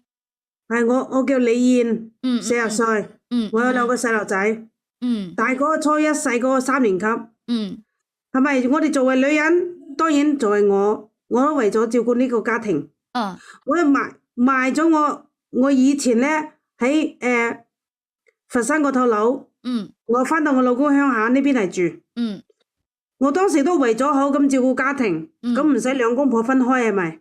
係啊，但係咧。我就相信我家公家婆屋企嗰2個老爺，佢當時都係咁講嘅，佢就話：唉，啲細路仔仲細，你冇必要咧，即係話講句唔好聽，嗰邊有間屋企鄉下呢邊咧，亦都有地方住，你無謂啦，即係講句唔好聽，嗰套屋仲要供嘅，佢就咁講，你不如賣鬼咗佢啦，賣咗翻鄉下。我相信佢噶。咁我賣咗翻鄉下，搬咗翻去。搬翻去之後咧，我家公就咁講，佢話不如咁啦，我俾80個俾你。佢話我搬翻去就俾80個，咁得啊，我都信，我翻去咯。即係你賣咗間屋，同埋你家公又話俾80個你，跟住你就翻咗鄉下去照顧小朋友啦，係咪啊？係啊。你家公都幾大方啊，俾80個你。大方，晚上好，晚上好。我諗多啦，我諗得太多啦，我太單純啦。做咩嘅？發生咗啲咩事啊？咁我家公係應承咗俾銀紙我嘅，但係咧佢係冇俾到，我翻到屋企之後冇俾到。咁冇幾年，即係前2年嗰時候咧，我家公就走咗啦。走嗰時候咧，我諗唔到個死老嘢真係佢個為咩捉入邊啊？佢寫埋晒屋企啲銀紙啊，嗰啲屋啊。屋企咧有200平嗰啲有3層嘅，唔係4層半。1、2樓咧就係我哋嘅，即係我同我老公，我老公係2兄弟。3、4樓上邊咧就全部俾晒我叔仔。嗰個銀紙全部留晒俾我叔仔，一個仙都冇同我老公俾，即係都未留翻俾我老公。即係啲現金全部俾晒你老公，俾晒你叔仔。係啊。咁你就係你同你老公咧就係分到2間屋去2層樓去住一住嘅啫。係啊。所以你話啦，啲老嘢點解可以咁偏心嘅啫？我老公都係佢仔嚟噶。佢拉嚟得2粒仔，你點解偏心偏成咁嘅啫？你係有得住啊嘛，邊個冇得住啊？叔仔都有得住啦。仲有啊，呢個叔仔都未結婚嘅，一支公，憑咩都分2層俾佢啊？我仲有2個細路仔。你覺得咁樣公平咩？我覺得好唔抵啊！係咯，點解？有啊，佢瓜老襯嗰時候咧，啲銀紙、啲現金啊，全部留晒俾我叔仔。係啊！究竟係咩回事啊？點解阿咩都留俾你叔仔嘅？咩回事？我都想知咩回事啊！偏心咯，好明顯偏到底咯。真係啦。拉仔拉心肝啊，係咪啊？拉仔拉心肝，大仔唔係仔啊！屋企好多嘢都係我仔做噶，即係都係我老公做噶，都係我同佢2個撐起呢頭家噶咋。點解咁講咧？因為我個叔仔咧，佢嗰份人就有嗰啲，即係有啲偏激嘅，即係有嗰啲自咩弊嗰啲嘢嘅。佢就即係唔多識講嘢咯，係咪？又唔識講嘢，戇鳩鳩嘅，成個拖油瓶咁樣。咁咧，我家公點解留銀紙俾佢咧？又擔心佢搵唔到嘢做啦，又擔心話，唉，佢2個老嘢走咗之後，又驚呢個叔仔到時候即係一支公生活嘅話，又比較困難啲。所以就但係呢啲唔係藉口啊。你咁樣嘅話，你就全部俾晒佢啊？你覺得啱咩？唔啱噶嘛？你講唔落去噶嘛？你咩嘢都俾晒啲叔仔，咁我哋點算啊？我哋唔使養仔啊？我哋都好困難噶，佢好啦，佢一走了之啦，剩翻我哋呢啲生勾勾嘅人喺度，留咁多俾個叔仔做乜嘢啊？你冇話點啊？幾點樣嘅人，佢有手有腳，佢老嘢咧死驚佢揾唔到嘢做，個叔仔咧咩款啊？佢唔揾嘢做噶，佢要揾佢有手有腳，佢點解揾唔到先得噶？佢就係唔揾，佢就留翻佢。留我老公啊，留我家婆依家啊，服侍佢咋？咩好似成家人都圍住佢轉咁。哇，好似咁菠蘿咁樣，即係離晒譜嘅，有手有腳嘅咁大個人。喂，但係你叔仔係有問題嘅喎嚇，應該係比較難揾嘢做，所以有問題，你都要鍛鍊㗎。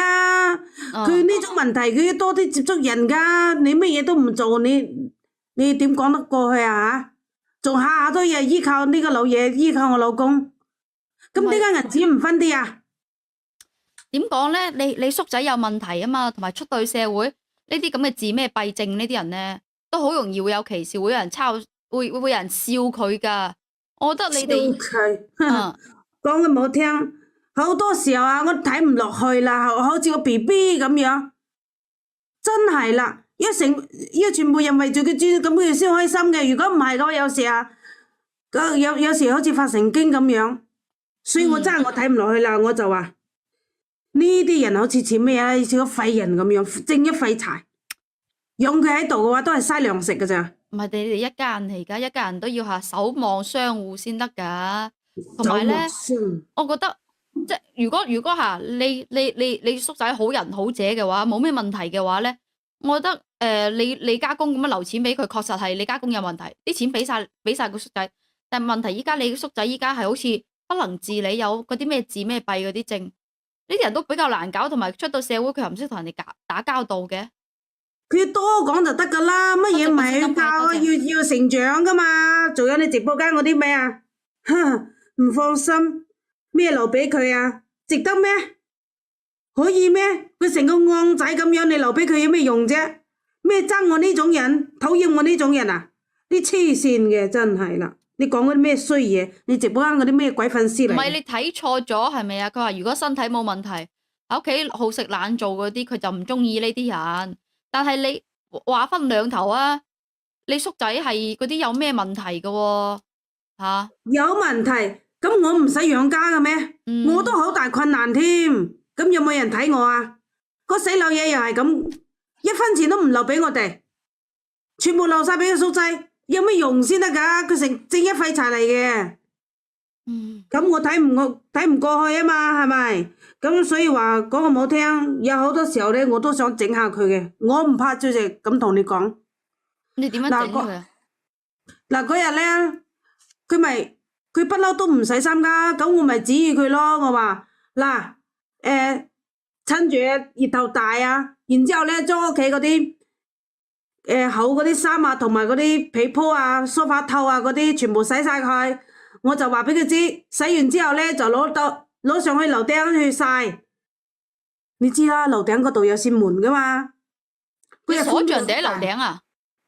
冇咁快住，係咪？咁佢入咗去之後咧，咁係我係鎖住佢。你都幾陰質噶喎！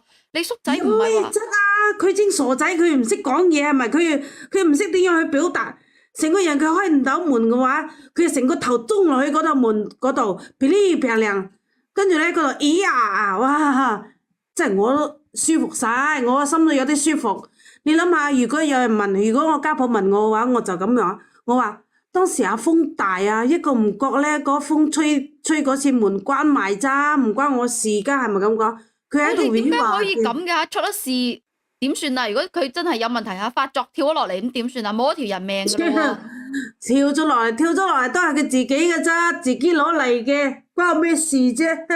佢真係跳咗落嚟啊！咁我仲皆大歡喜啊！屋企所有嘢都係我哋嘅，咁唔使留俾佢呢個戇仔使啊嘛，有咩用啊？佢正一廢柴嚟嘅，佢又搵唔到老婆，佢又唔做嘢，成個大熊貓咁樣留翻周，全部人都圍住佢轉嘅，傻嘅。我巴不得啊，佢最後跳咗落嚟仲好添啊！喂，你係咪人嚟㗎？你大大話都係一個大嫂嚟啊，同埋你哋一家人嚟㗎喎。大嫂，佢哋有當我大嫂咩？嚇？點冇當你我大嫂啊？喂，人哋都有難言之隱，佢係有問題喎。佢唔係話佢唔係一個正常人。如果一個正常人嚇咩都唔做喺屋企，就係等衣來張手飯來張口嘅，你咁樣話佢啊，咁樣去怨啊，都冇問題。但係人哋唔係咧，人哋係有問題嘅喎。你都話佢有問題㗎啦，佢個腦有問題㗎啦，咁要佢有咩用啫？你唔可以體諒下嘅咩？睇咩量啊？仲話你啱先仲講一家人，佢哋有冇當我哋一家人？當我老公係咪一家人？係咪咁講？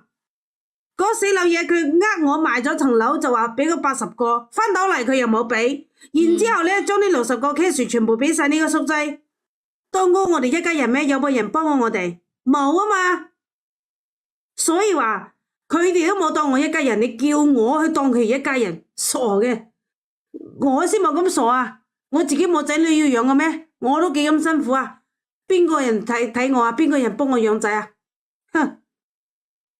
我同你講啊，我得唔到嘅，邊個人都唔想得到。我冇咁好恰噶，咁多年我即係忍聲吞氣咯，我都唔講咁多嘢。依家咧，依家我話俾你知，反正我得唔到啊，邊個都唔使講。我唔會再俾佢恰落去噶啦。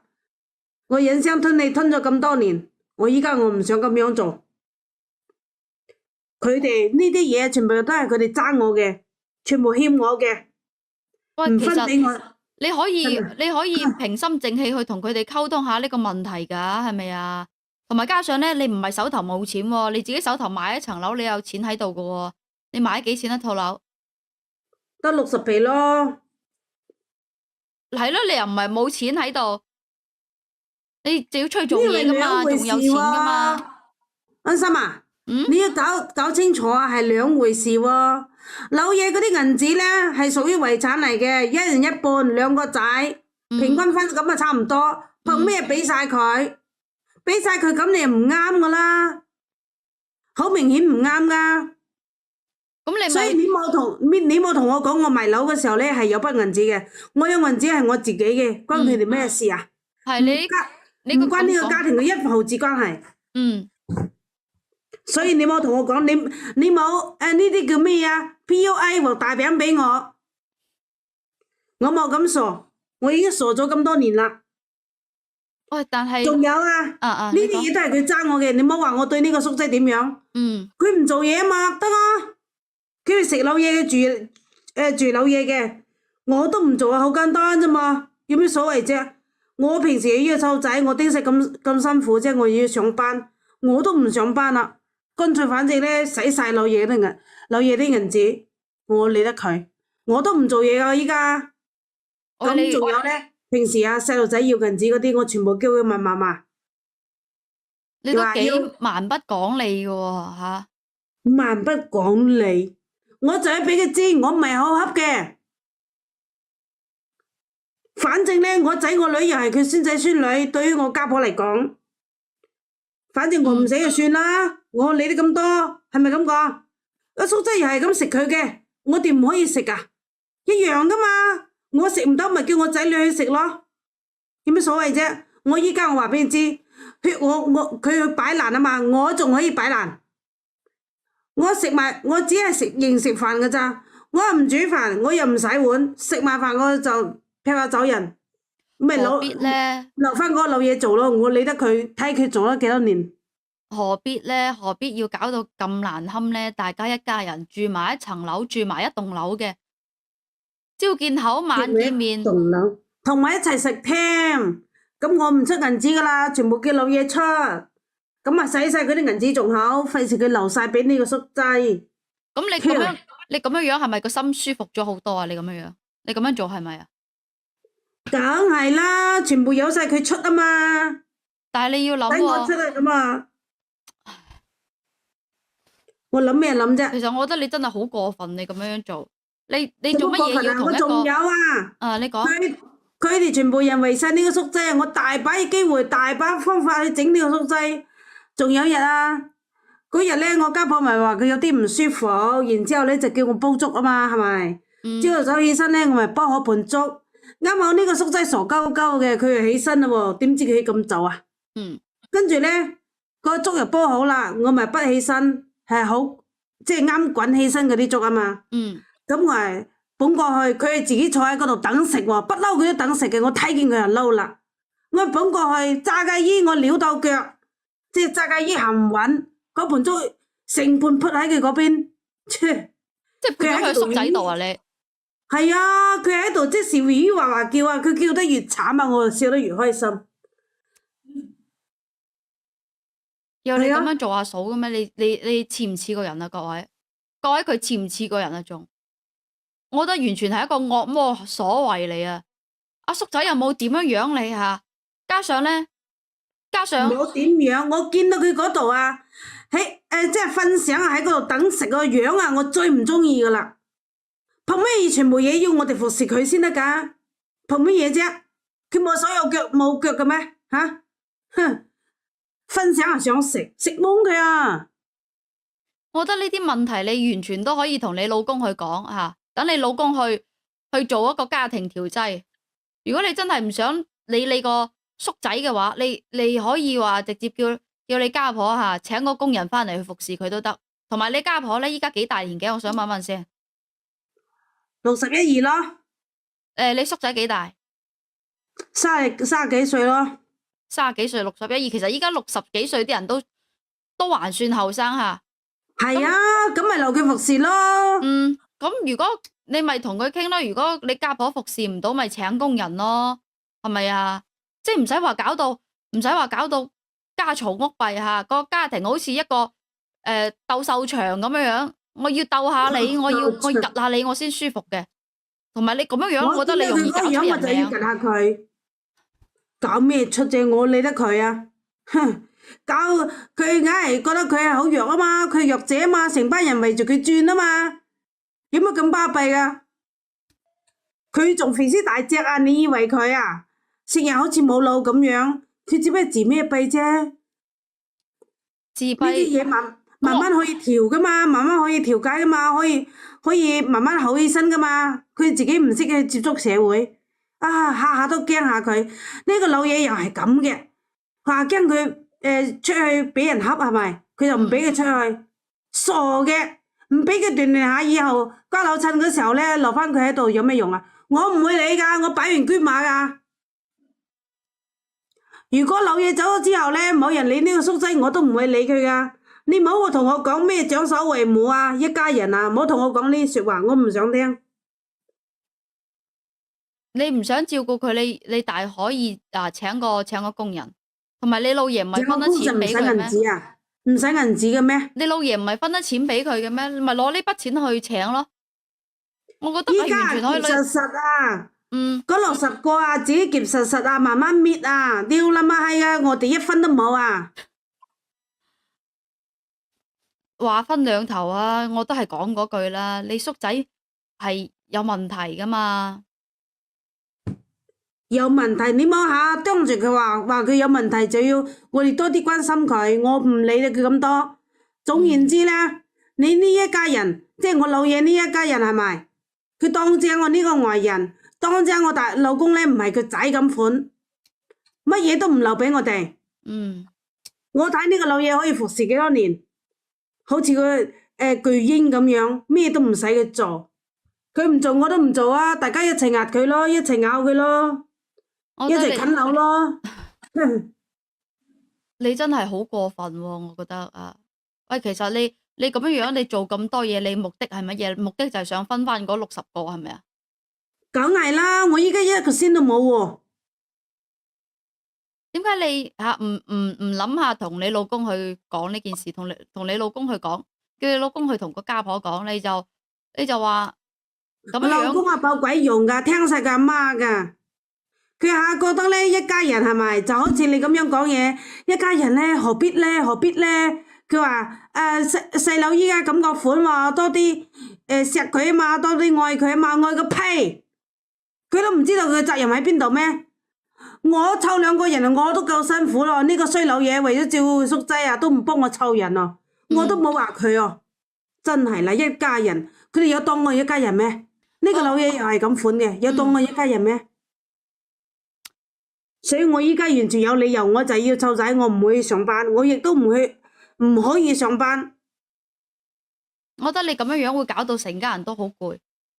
你有冇諗過會成家人都好攰？唔單單係你攰啊，你叔仔又攰，有個咁惡毒嘅大嫂，日都想點樣諗住整死自己。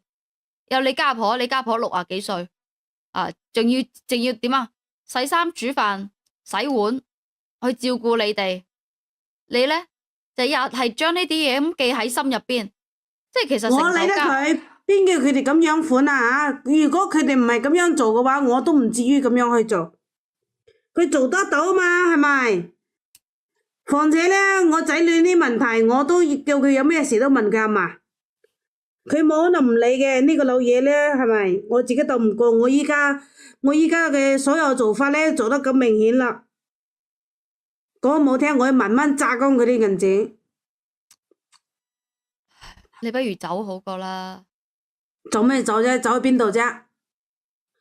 我要慢慢捱死佢哋，然之後呢啲所有嘢都係我嘅。你咁樣永遠活喺仇恨中，你覺得幸福嘛？你覺得自己點樣啊？你覺得自己開心啊？開唔開心啊？我話俾你知啊，你有世家產嘅話，你有咩唔開心嘅啫？我咁樣做嘅話，無非只不過戥我老公唔抵啫。我都要為我細路仔係咪爭翻一分噶？依家乜都冇喎，你自己諗下，你作為一個女人，明知屋企係有咁多家產嘅，你一分都得唔到，你自己點諗呢？你唔好同我講嘢，呢啲人仲話咩老嘢，佢就係老嘢。我想問一問你先吓，如果真係啲家產分晒俾你啦，啲現金分晒俾你啦，咁有一日你家婆百年歸老之後，個叔仔邊個照顧啊？你出唔出錢照顧先？可以噶，如果銀紙全部俾晒我嘅話，我可以照顧噶，冇問題噶。學你話齋，再唔得嘅話，我請個人啦，冇所謂噶。咁你咪自己，你咪同你個咩啊？你同你老公去商量咯，你同你老公同埋你家婆商量咯，呢啲事。佢哋已經做咗啦，我剛走嘅時候咧，已經寫晒呢啲嘢，全部俾晒我叔仔。我老公乜嘢都冇，係咪咁講？我依家商量咩呀吓？佢哋話冇得傾喎，都要為呢個叔仔去着想喎，又擔心呢個叔仔，因為我家婆身體又唔係幾好，所以咧我咪叫佢多啲做嘢咯，多啲做下啲家頭細務，鍛煉下身體咯。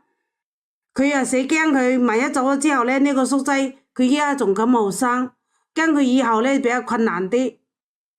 你銀紙都唔俾我哋，講句唔好聽，有困難就識得叫大手。俾銀紙嘅時候就唔知道有呢個大手，我費事睬佢哋啊，失望嘅真係。你係咪轉咗牛角尖咧吓？我想問你係咪轉咗牛角尖先？我使乜轉牛角尖啫？呢啲道理好明白噶，好清楚噶。我依家呢頭家係咪分銀紙嘅時候冇當你一家人，有困難就當你一家人。我試問一下，依家有邊個女人可以咁大度嘅吓？有邊個女人可以做到？好似啲白牛咁使，我一分紙都唔俾你，你可唔可以做到？嗱，換位思考，我冇話唔講道理，我都係講道理嘅人。如果係你嘅話，你會點做？我做唔出你好似咁樣啊！乜一分銀紙得唔到嘅話，你仲可以全成副身心口咁照顧佢哋噶？我唔可以，我做唔到。而且咧，點解做唔到咧？係咪？一得唔到銀紙，我唔會照顧。第二咧，我有自己嘅細路仔要照顧。點解佢30幾歲人仲要我照顧咧？我只不過大佢1-2歲啫嘛。憑咩啊？等於同齡人，點解要照顧佢啊？而且佢又唔俾銀紙我喎。講完啦嘛？你講完係嘛？講完啦，我係講道理㗎。舒服未？係舒服啲，舒服啲。不過咧，始終仲未解決問題啊嘛。係咯。咁你既然你家公話將啲錢留晒俾個咩嘅，咁你家婆咧？你家婆係按足晒你家公意思噶嘛？係按足晒個家公意思，所以話依家咧就1分銀紙俾唔到我哋嘅。仲有啊，嗰日咧，係咪我都知道我做呢啲嘢，佢哋根本就唔當回事嘅。所以話我就諗到啊，人哋話即係有嗰啲自閉嘅人啊，如果刺激下嘅話，就會再發作啊嘛。咁可能刺激完之後咧，佢仲可以即係仲可以好返嗰隻啊。所以話我嗰日咧鎖埋佢喺柴房嗰度，鎖實實嘅，我唔俾佢出嚟啊。佢自己即係過咗半粒鐘咁上下，佢自己喺嗰度發晒狂，好似好驚咁樣。可能我又放咗入邊有老鼠嗰啲啊，佢發晒狂咁樣，佢嘩嘩喺嗰度叫。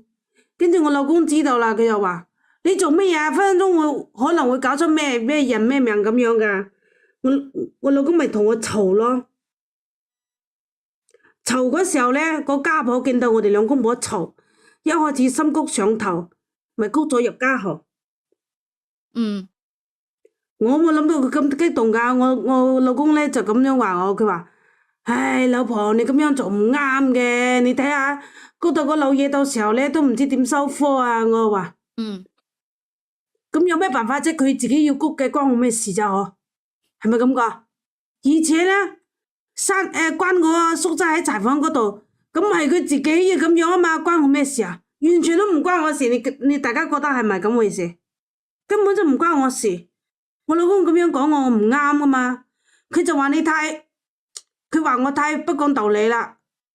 跟住咧，等我家婆醒咗之後咧，佢就同我講：算啦，佢話老婆啊，我哋兩個都係分開算啦。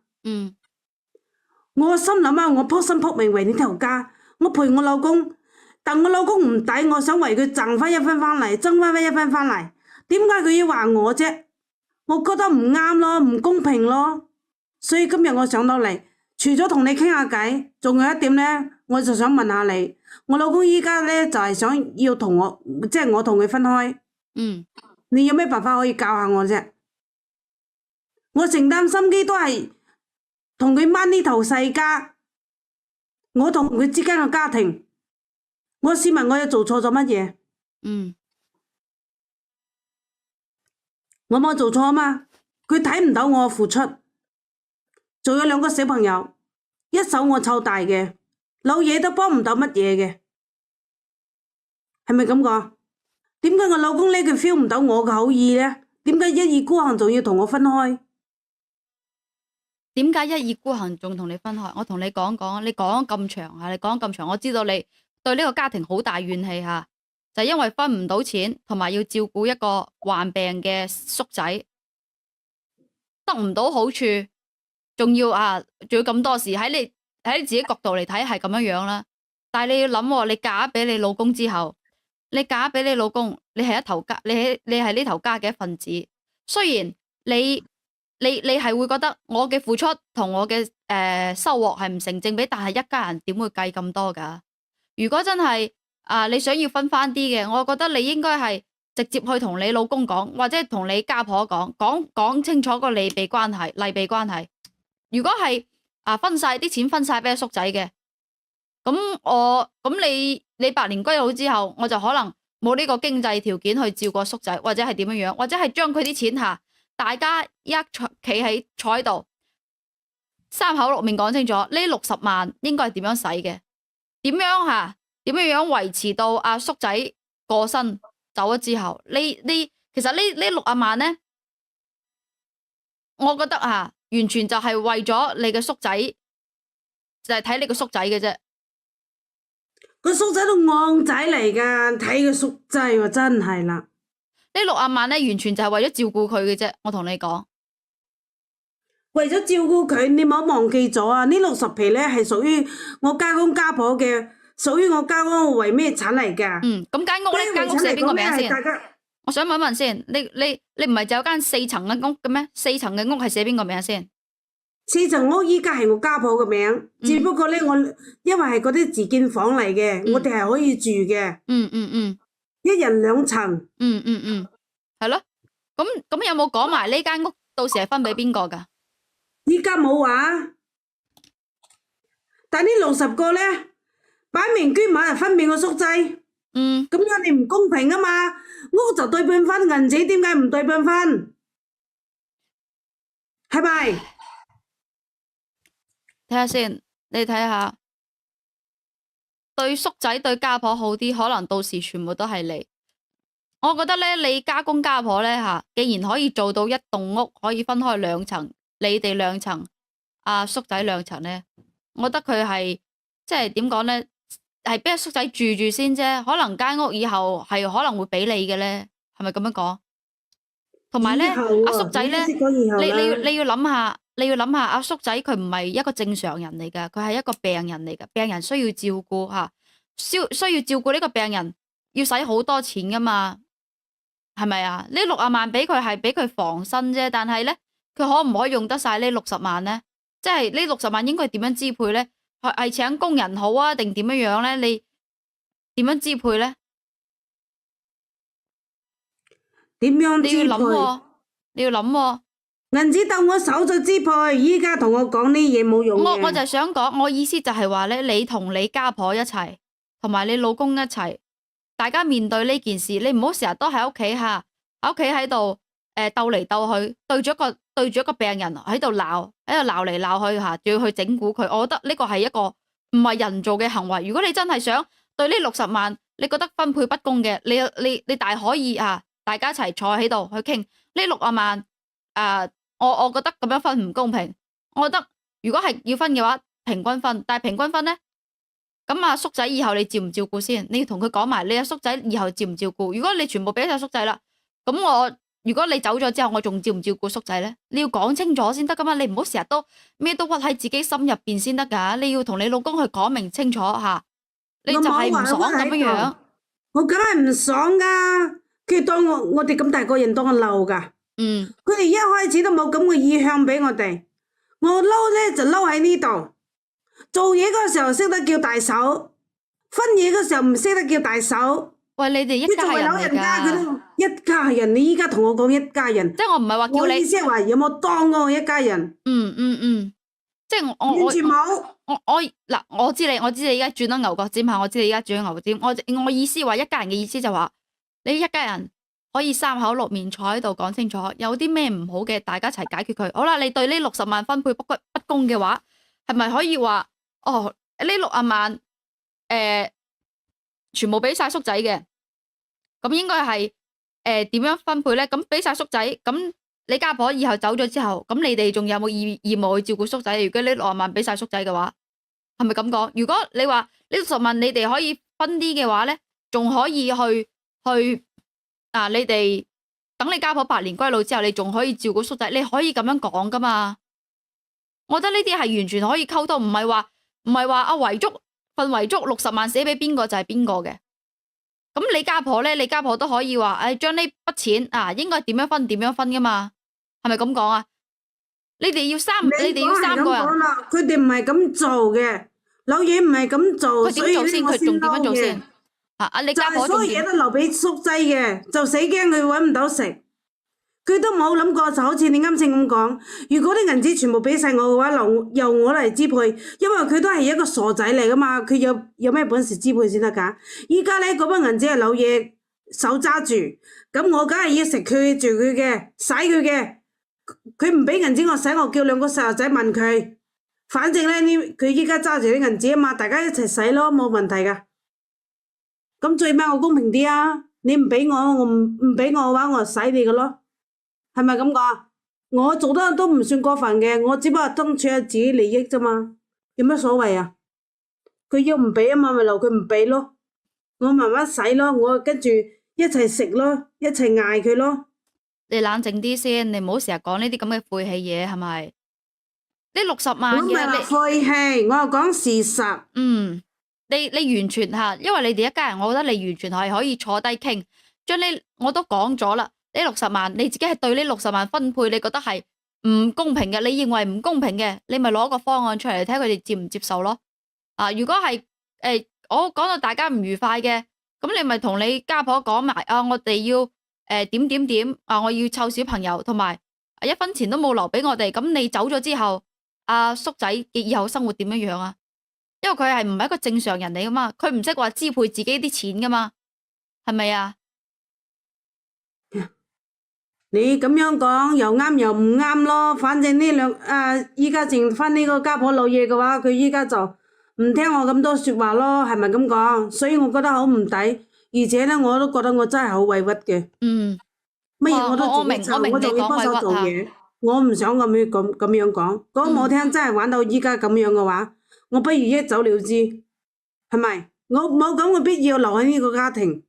依家我老公要同我分開啊嘛，佢唔讚我啊嘛，我本身就係想為佢爭取一啲利益，佢居然話我咁樣做唔啱，所以話我一食成個咁口面嘅話貼喺即係熱面貼喺人哋冷屁股上邊，所以我當正我醜人，當正我衰人，所以我覺得我真係，唉，咁樣一係你俾你老公電話我同佢聯繫下好唔好？得，咁又得，咁你最好講服我老公啊，我發俾你啦，我落去啦，你同我老公溝通啊，如果搞得掂嘅話，到時再叫我老公同我講啊。你老公依家喺醫院定喺邊度先？喺醫院嗰度。依家我聽日朝早聯繫下佢咯，好唔好？咁得啊，咁搵得你嘅話，你最起碼都幫我打個電話問下係咪？咁冇問題啊。因為我覺得咧吓，你依家係有啲唔理智，我唔理智，我唔知幾清醒啊。係你係清醒，但係咧一家人唔係咁樣樣噶嘛，你哋要溝通噶嘛，你哋要溝通噶，係咪啊？你覺得咁樣分配不公嘅，咁你咪傾到啱咯，係咪啊？你哋可以坐低傾噶嘛，唔係話自己去轉牛角尖下，自己又話要走又話成，仲要咧，你唔好因為呢啲錢咧而去針對你叔仔。你叔仔都好無辜，我覺得你叔仔係幾無辜嘅。屁，佢有時霎下嘅，有時候鬼咁精嘅，所以咧我都唔分唔清佢到底點樣。所以你冇話，不過咧你聽日最好即係講服我老公啦。你要同佢講下，我都好唔容易噶，係咪咁講？我俾最後機會俾佢。如果夾硬佢真係要同我分開嘅話，咁我冇話可說啦。我都俾佢知道。最起碼如果我一走了之嘅話，對我呢兩個細路仔嘅傷害都好大嘅。我依家咧就係俾機會俾佢。我如果要走嘅話，我唔係咁樣走法噶。你點走啊？我係消失啦，我係消失喺呢個世界上邊。我要俾佢留低遺憾。喂，你唔好咁喎，你唔好啊！因為呢啲事去咁樣樣喎。你而家仲好後生啫，30幾歲係咪啊？你唔好諗牛角尖喎，你唔好轉得牛角尖喎，真係。我會幫你聯繫下，我會幫你聯繫你，但係咧，你唔好成日都咁樣諗呢啲嘢。我等你，好，俾2日時間俾你，夠未？好，你唔好咁樣樣好唔好？即係我就意思話唔好咁轉牛角尖。咁我等你啦，唔使講嘢啦。嗱，電話已經飛咗俾你啦，你好好咁同我老公溝通下啦。係咁啊，好啊。咁最起碼我都多謝你先。唔使吓，唔使。係咁啊，拜拜。拜拜。一個女人其實真係好唔容易啊！喺屋企喺外邊打拼，其實我開始有啲理解佢，我都開始有啲理解佢點解要咁樣樣喺外邊打拼，俾家公叫翻嚟。家公話俾嚿錢佢，其實我覺得佢家公叫佢翻嚟咧，都係無非係會照顧佢叔仔嘅啫，去照顧佢叔仔，驚個叔仔以後冇人照顧。但係咧，佢家公又將啲錢講好咗話俾佢嘅，又全部俾晒叔仔，因為叔仔有問題啊嘛。佢驚阿叔仔以後佢哋兩老百年歸老之後冇人照顧叔仔，冇錢，阿叔仔冇錢，呢啲錢就係俾佢防身。但係佢就完全係忽略咗大仔，因為大仔仲要照顧佢嘅，大仔呢頭家仲要照顧阿細仔嘅。其實問題根源就係出在呢60萬分配不公。家公講話唔算數，家公走咗啦，係啊，佢講話唔算數，攞呢60萬去呃佢翻去之後就冇俾啦，直到佢走啦，百年歸老啦，呢60萬就話係留俾阿叔仔嘅。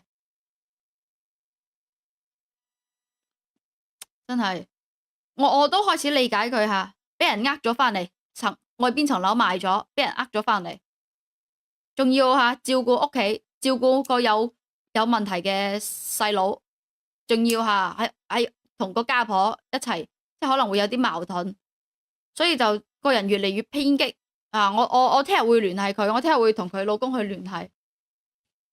其實咧，一家人如果真係分配不公嘅，我覺得啦，其實可以大家坐低，大家溝通，畢竟一家人嚟噶嘛，溝通都容易溝通啦。有啲咩唔舒服，有啲唔開心嘅，咪同屋企人商量咯。畢竟屋企人先係自己最親嘅人嚟噶嘛。你哋係咪咁樣認為啊？真係我哋有乜嘢一定要同屋企人溝通啊？對屋企一啲入邊有啲分配乜嘢嘅唔公平嘅，真係要多啲溝通。唔係人哋唔知你諗乜嘢噶，人哋係唔知你諗乜嘢噶，係咯，係啊。今晚到9點半啦，今晚到9點半啦，真係。我覺得呢個嫂都真係唔容易，即係我今晚聽佢講咁多咧，我真係好驚佢會喺屋企抑鬱成疾。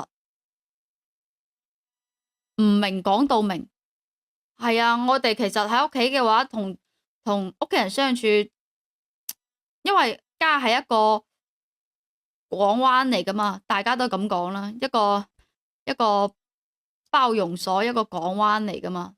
即係喺外邊有啲咩事啊，或者係屋企入邊發生咩事咧，其實大家都可以溝通，大家都可以去講嘅。好啦，時間唔早啦，係9點半啦。我聽日咧就會去聯繫同佢老公去傾呢件事，因為佢老公住喺院，依家都9點半，我費事影響其他病友，對佢都要照顧呢頭家，係咯，我早啲休息下，早啲休息。聽晚咧安心7點半繼續喺度直播下，同埋咧我聽晚會同你哋講埋我同佢老公聯繫嘅後續問題。我未點關注嘅朋友點關注，如果係想知聽晚即係聽晚我會同你哋講，我同佢老公係點樣溝通嘅，我會將呢件事咧跟進好，會同大家講嘅。